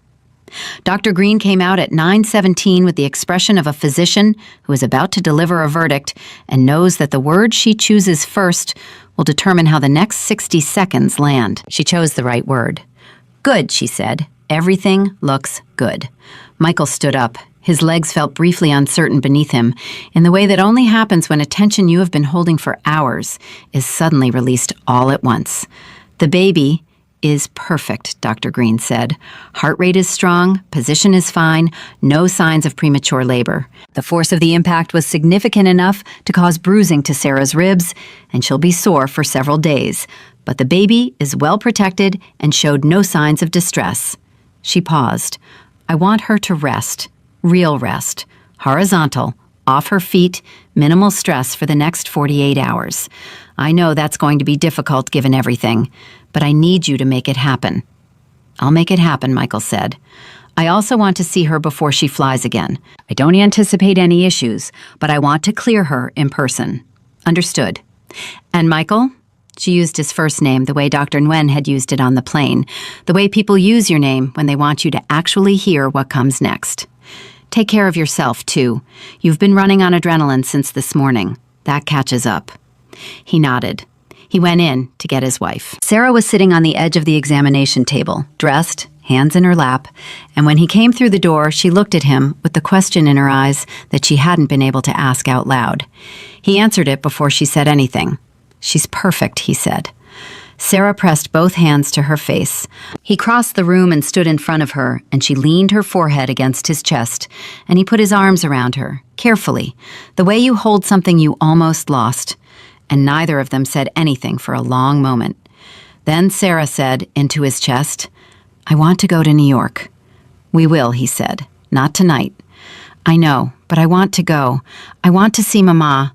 I want to see the decorations and argue about the cake, and I want everything that was supposed to happen this week to still happen.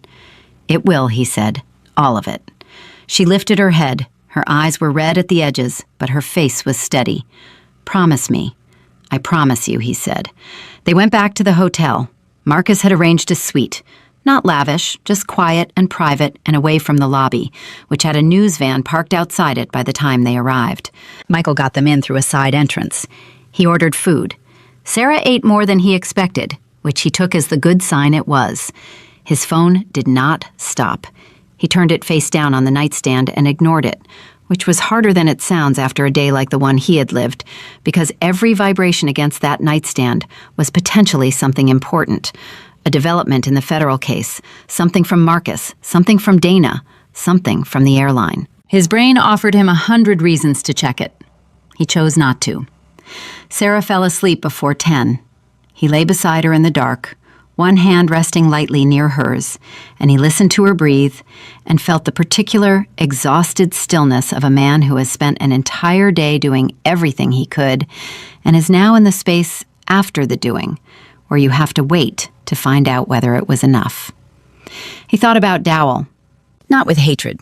He was too tired for the sustained energy of hatred. He thought about him the way you think about a problem that has been handed to the correct authorities. He thought about what Dowell's night looked like, whether his phone was also face down on a nightstand somewhere, whether he was watching the number climb on a video of himself and understanding that there was not a version of this story in which he was not the villain. He thought about the card in his pocket, the civil rights attorney in Washington. He thought about the woman in the waiting room who had handed it to him without ceremony, as though passing someone a tool they might need was simply what you did. He thought about Priya, who had come up to the aisle to apologize for looking away. He thought about Margaret Holloway, who had closed her book and not opened it again. He thought about Arthur, who had made a decision in an uncertain moment to press record, and then made a second decision, a messier, more human one, to send it to his brother. He thought about Brenda, who had told Sarah that what she saw was unacceptable and that she had seen it. 3 words that cost her nothing and gave Sarah something she needed. He thought about his daughter, who had been through all of this and didn't know it yet, and was currently doing somersaults inside her mother at 37 weeks gestation, incandescent with unknowing life. At 10:47, his phone vibrated 4 times in quick succession. He told himself not to look. He looked.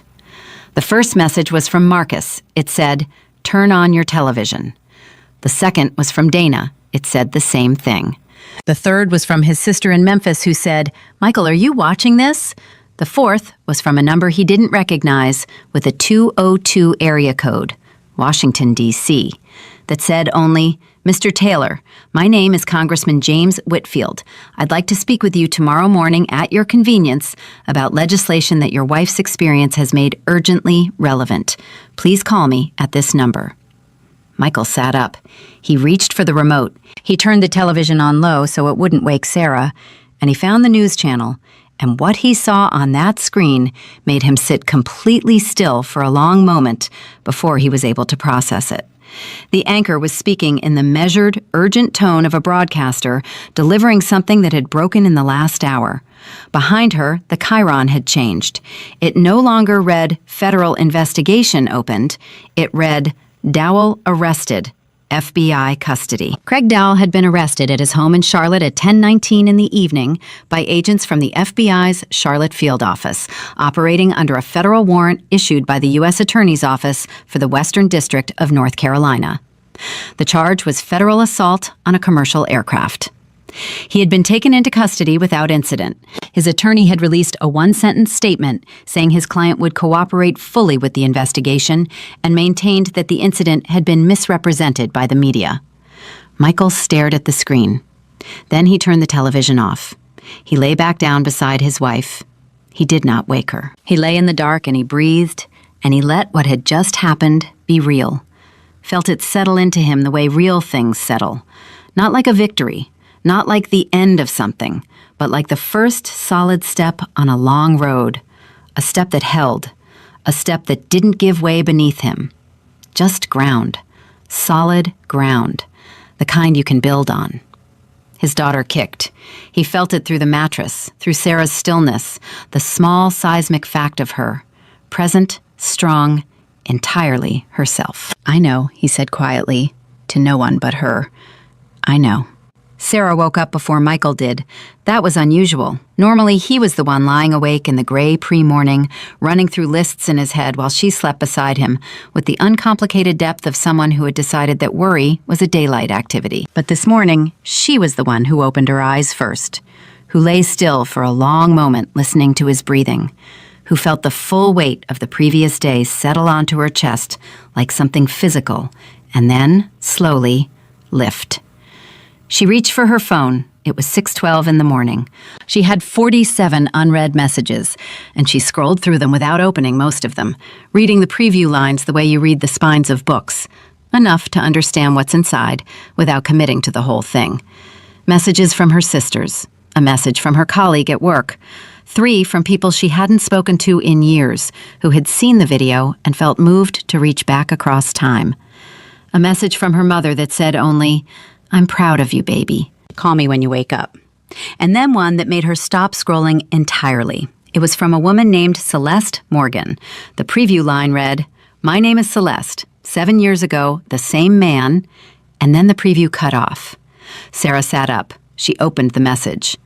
"My name is Celeste Morgan. 7 years ago, the same man you encountered on that flight, the man whose name is now everywhere, verbally assaulted me on a connecting flight from Dallas. I reported it to the airline.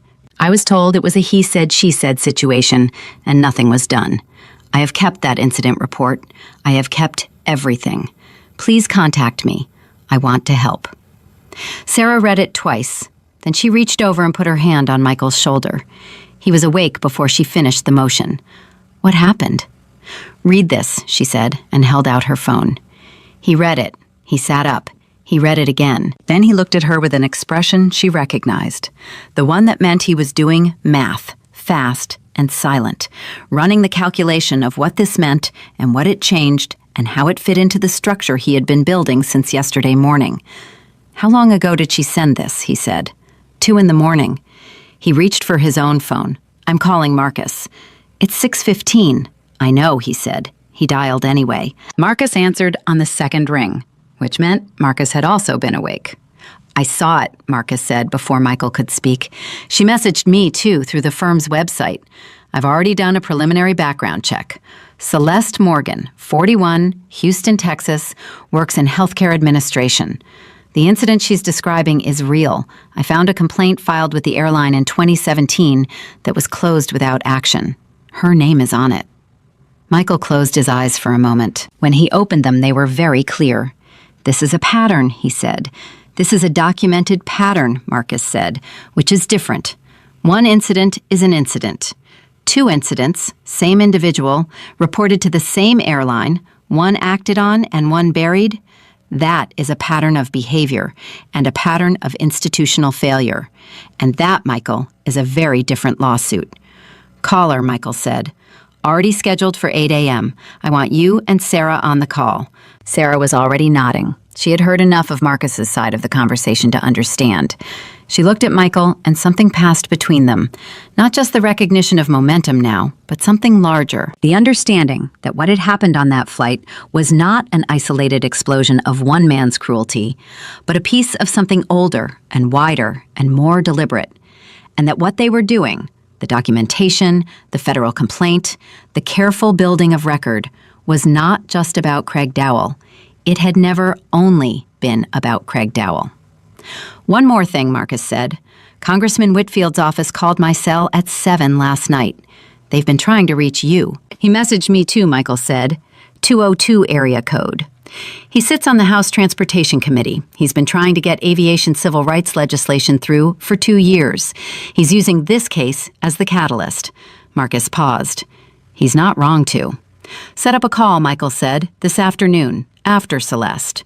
Michael hung up and looked at his wife. She was sitting cross-legged on the hotel bed in her third trimester, phone in hand, back straight, the morning light doing nothing to dim the particular focused energy she was radiating.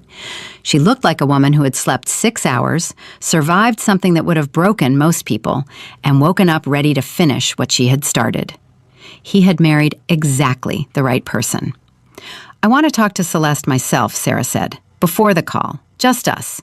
Marcus should be. After Marcus does his lawyer things, she said. But I want to talk to her person to person. Before we make her part of a legal strategy, I want to know who she is. He nodded. Okay. And I want to go outside today, she said. I need air. I need to walk. Don't tell me I can't. Dr. Green said rest. Dr. Green said minimal stress. Walking is not stress. Lying in this hotel room watching the news about myself is stress. He looked at her for a moment. Then, short walk, 20 minutes, 30, 25. Fine. She almost smiled. He definitely did. The call with Celeste Morgan happened at 8:04, and it lasted 1 hour and 19 minutes, which was 49 minutes longer than Marcus had scheduled. Celeste was a woman who had been waiting 7 years to say what she said on that call, and when the right people were finally on the line, she said all of it. Her voice was steady throughout, the steadiness of someone who has processed something so many times it no longer destabilizes them, who has moved the experience from the raw pile to the organized pile, and can now present it with clarity. She described her 2017 flight in detail. Dowell had been seated 1 row ahead of her. The verbal provocation had started before takeoff. Comments about her carry-on bag taking up space, then something about her needing 2 seats, delivered with a smile that had no warmth in it. And then, when she had responded calmly, a sequence of escalating comments that the flight attendant had witnessed and minimized. She had filed her complaint at the gate. She had followed up twice. Both times she had been told the matter was under review. The second time she had been offered a travel voucher. I didn't take it, Celeste said. I told them what they could do with it. Sarah laughed. It was the first full, unguarded laugh she had produced in 24 hours. I kept everything, Celeste said more quietly. I kept the emails. I kept the complaint number. I kept the names of the flight attendants I spoke to. My husband told me I was holding on to something that was only hurting me. And maybe he was right, but some part of me knew. She paused. Some part of me knew that one day someone was going to need it. Sarah pressed her hand flat against her belly. Celeste, she said, can I ask you something that has nothing to do with the legal case? Yes. When you filed that complaint and they closed it, what did you do with it? How did you carry it? The line was quiet for a moment. Then Celeste said, I put it in a folder, a physical folder, in a filing cabinet, and every time I thought about it, I went and touched the folder, like, it's in here, it's contained, it's not gone, it's just in here. She paused again. Does that make sense? It makes complete sense, Sarah said. Marcus, who had been silent for the last several minutes, said, "Celeste, with your permission, I'd like to attach your 2017 complaint to our filing as evidence of a pattern of behavior. I'd also like to explore whether you have independent grounds for a civil action against the airline for how your complaint was handled. You'd be a separate case, but the cases would strengthen each other." "Yes," Celeste said, without hesitation, without needing to think about it. "I'll need a full statement and copies of everything you have. I'll send it today." After the call ended, Marcus sat with his yellow legal pad and did not write anything for a moment. He just sat. Then he said, "This case just changed shape again." "In what direction?" Michael said. "In the direction of winning." The news cycle that morning had the energy of something that had been building overnight and was now arriving at full speed. The arrest had been confirmed by the FBI's Charlotte field office in a statement released at 6 a.m., and by 9 o'clock it had been covered by every major outlet and most minor ones. The coverage was not uniformly sympathetic to the Taylors. There were corners of the internet where Dowell was being characterized as a victim of overreach, where the word provocation was being deployed without evidence, where the viral spread of the video was framed as a mob rather than a response. Sarah read some of it. Michael read none of it, because he had made a decision sometime in the night that he was going to spend zero energy on the arguments he was not going to win, and all of it on the arguments he was. Congressman Whitfield's call happened at 2 in the afternoon. He was direct and specific and spoke to them not as props for his legislation, but as people whose experience had given urgent form to something he had been trying to articulate in policy language for 2 years without quite landing it. He was 60, black, a former civil rights attorney himself, and when he spoke about the Aviation Passenger Civil Rights Enhancement Act, the legislation he was reintroducing with a new amendment specifically addressing racial harassment protocols, he spoke about it with the particular frustration of a man who has been right about something for a long time and has watched it be ignored. "What I need from you," he told Sarah directly, "is your story. Not a legal summary, not a press release, your story. The part about saying, 'Excuse me,' 3 times.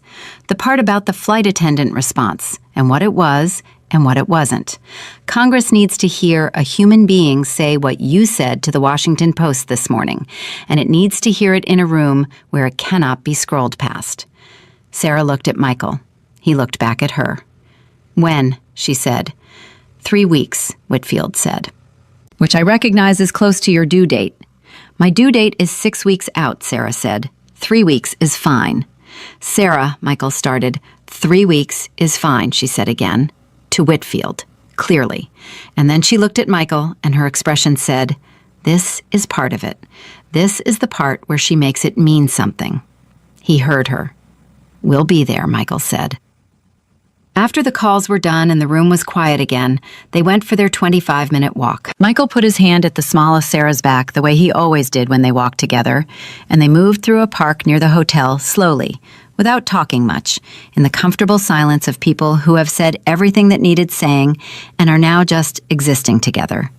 The October air was sharp and clean, and Sarah lifted her face to it and breathed it in, and for a few minutes she was not a federal case, or a viral video, or a symbol of anything. She was just a woman in her 3rd trimester walking through a park with her husband, her daughter doing slow rotations inside her, the trees doing what trees in October do. "Tell me something that has nothing to do with any of this," she said. Michael thought for a moment. "Your mother called me this morning while you were in the shower." Sarah looked at him. "What did she say?"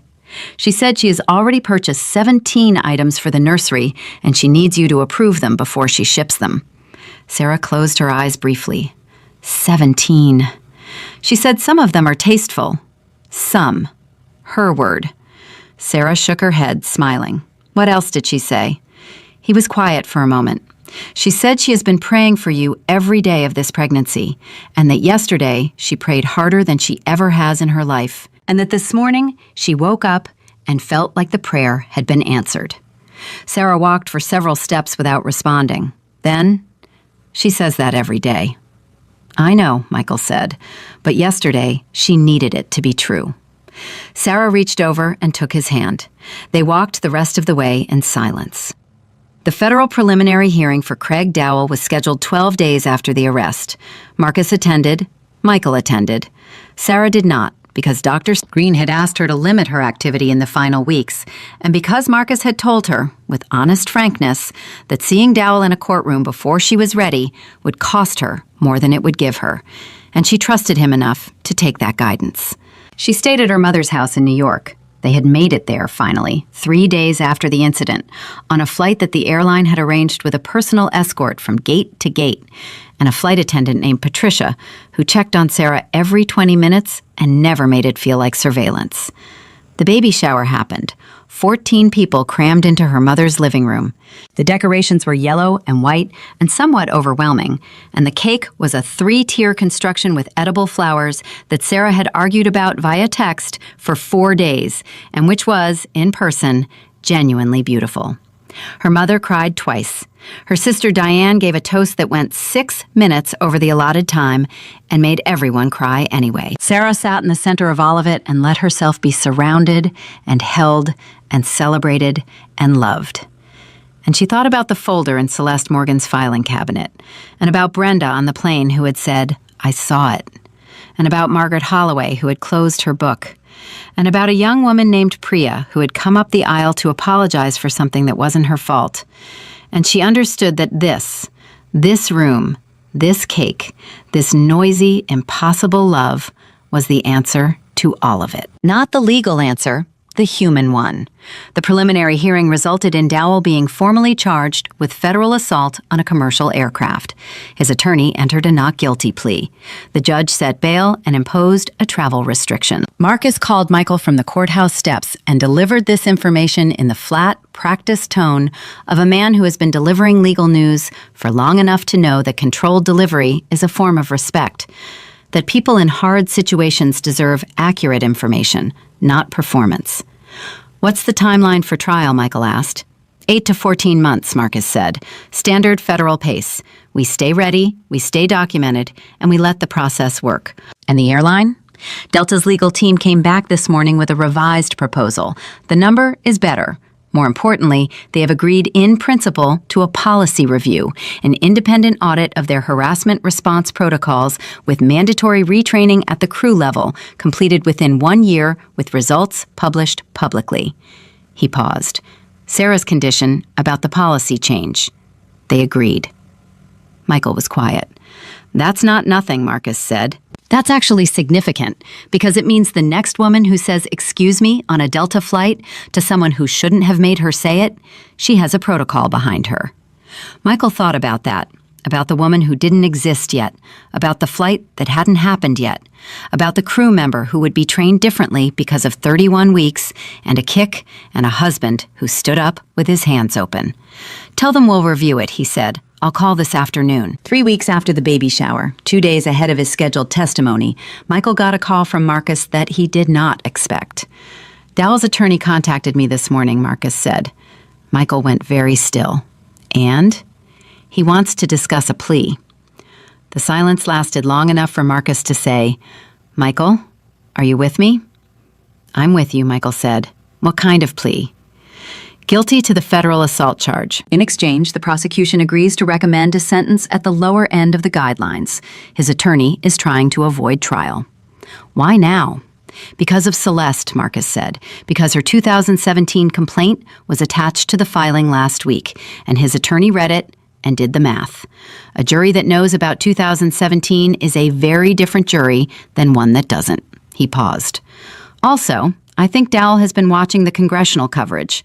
Whitfield mentioned Sarah by name in a floor speech on Tuesday. "I think Dowell's attorney looked at the landscape and decided trial was a hill his client could not survive." Michael sat down. He was in the kitchen of his mother-in-law's house in New York, and from the next room he could hear Sarah talking to her sister, the comfortable back-and-forth cadence of two women who have been finishing each other's sentences for 30 years. And underneath that sound he could hear, or imagined he could hear, the particular quality of the silence around his daughter, who had not yet arrived, but was 8 days from her due date, and making her imminent presence very clear. "What does Sarah think?" Marcus said. "I haven't told her yet." "What do you think?" Michael thought about it. really thought about it the way Marcus had taught him to think about legal decisions. Not emotionally, not reactively, but structurally. What does a guilty plea give us that a trial does not? What does a trial give us that a plea does not? A trial gave them a public reckoning. A courtroom, a verdict. A formal, legal verdict, delivered by a jury of peers that said in the clearest possible language what had happened on that plane and what it was worth. It gave them the platform of testimony and cross-examination, and the full documented record made public. A guilty plea gave them a conviction. Right now, fast. His name on a federal guilty plea. Permanent. Attached to a criminal record. Undeniable. Before Dowell's attorneys could spend 8 months building the kind of reasonable doubt that money buys. "What do you recommend?" Michael said. "I never recommend on something this personal," Marcus said. "But I'll tell you this. A federal conviction is a federal conviction. It doesn't disappear. It doesn't get relitigated in the press. It doesn't give his attorneys a stage." He paused. "It also means Sarah doesn't have to sit across a courtroom from him if she doesn't want to." Michael closed his eyes. "Let me talk to her," he said. He found Sarah in the bedroom, folding impossibly small clothes into a hospital bag with the focused concentration of someone performing a ritual. She looked up when he came in and read his face immediately. "What happened?" she said. He told her, all of it, straight through, the way Marcus had taught him to deliver information, complete and accurate and without editorial. She listened without interrupting, her hands going still over the small clothes, her face doing the processing work that he had watched it do 100 times in the last 3 weeks. When he finished, she was quiet for a moment. Then she said, "He wants to plead guilty. His attorney does, to avoid trial. Because of Celeste." "Because of Celeste," Michael confirmed. She looked down at the hospital bag, at the tiny folded things inside it. Then she looked up. "I want to know one thing," she said. "If he pleads guilty, does that affect the civil case? The airline, the policy changes, all of it?" Marcus says no, Michael said. "The civil case is separate. The policy audit is already in motion regardless of the criminal outcome." She nodded slowly. "Then it doesn't matter to me whether it's a plea or a trial," she said. "What matters to me is that he is convicted, that somewhere in a federal record there is a document that says Craig Dowell assaulted a pregnant black woman on a commercial aircraft, and that it was a crime, that it was officially, permanently, legally a crime." She held his gaze. "Can we get that either way?" "Yes," Michael said. "Either way." "Then let Marcus make the call," she said. "He knows more than us about which path holds better." She went back to folding clothes. He stood in the doorway and watched her, and he understood that she had just done something that most people never manage. She had separated the emotional need for public confrontation from the strategic need for durable consequence, and she had chosen the one that would last longer. She had chosen the version of justice that would still be true in 20 years, when her daughter was old enough to understand what had happened and what had been done about it. 4 days later, Sarah Taylor went into labor at 2:47 in the morning. It was fast and definitive, the way her OB had predicted it might be, and Michael drove to the hospital with both hands on the wheel and Sarah breathing in the passenger seat and the October city moving past them, full of ordinary people asleep in ordinary beds, none of whom knew that something that mattered was happening in a car moving through their streets. The baby was born at 6:18 in the morning. She was 7 pounds and 2 ounces, and she arrived in the world loudly, which the nurses said was an excellent sign, and she was placed on Sarah's chest before she had finished arriving, it seemed, still deciding whether she wanted to be here yet, and then immediately deciding that she did. Sarah looked at her. She looked at this small, complete, furious person on her chest, and her face did something that Michael, standing beside them both, had never seen it do before. Not the composed face, not the strategic face, not even the fully human face he had seen in the hotel room in Charlotte when the examiner said the baby was okay. This was something new, something that didn't have the vocabulary of the rest of her expressions, something that existed outside the categories of strength and composure and endurance and all the other things she had been called and all the other things she had called herself. It was just love, undiluted, in its original form, the kind that doesn't know yet that the world is complicated. "Hi," Sarah said to her daughter. Just that, the same word she would use for the rest of her life when this child walked into a room. They named her Josephine. Jo, immediately, which is what her grandmother started calling her in the first phone call, and what stuck. 6 pounds of declarative fact, born into a case that was still moving, into a world that was watching, into a family that had refused to look away when looking away would have been easier. Craig Dowell entered his guilty plea 11 days after Josephine Taylor was born. The federal conviction was entered into the record on a Thursday morning in Charlotte with no cameras in the courtroom and no family members present because Sarah and Michael had decided that a courtroom in North Carolina was not the place they needed to be on the day it became official. They were at home in Decatur, Georgia. Sarah was nursing Josephine in the living room. Michael was on the phone with Marcus when the text came through that said it was done. He looked at his phone. He walked into the living room. He sat beside his wife and held the screen where she could see it. She read it. She looked at their daughter. She looked at the window. "It's done," she said.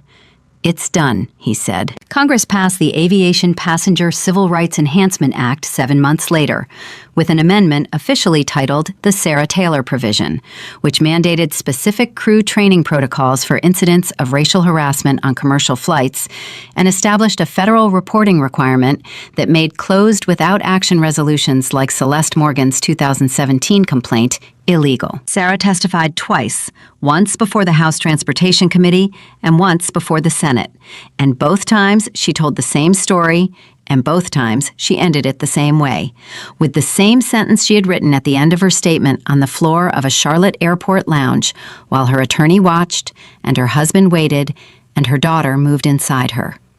He walked off that plane that day, but he did not walk away. And in the end, that was the story. Not the video, not the arrest, not the legislation or the conviction, or the 11 days between a guilty plea and the birth of a daughter. The story was a woman who had been hit and had not fallen, who had been silenced and had spoken anyway, who had sat in the middle of a cruelty that the world had been practicing for a very long time, and had decided, clearly and without drama, that it stopped here, with her, with this. Josephine Taylor would grow up knowing what her mother had done. She would grow up in a world changed in a small but permanent way by the fact that her mother had been on a particular flight on a particular October morning and had refused to let what happened to her be the end of the story. That was her first inheritance, the most important one, and it would hold.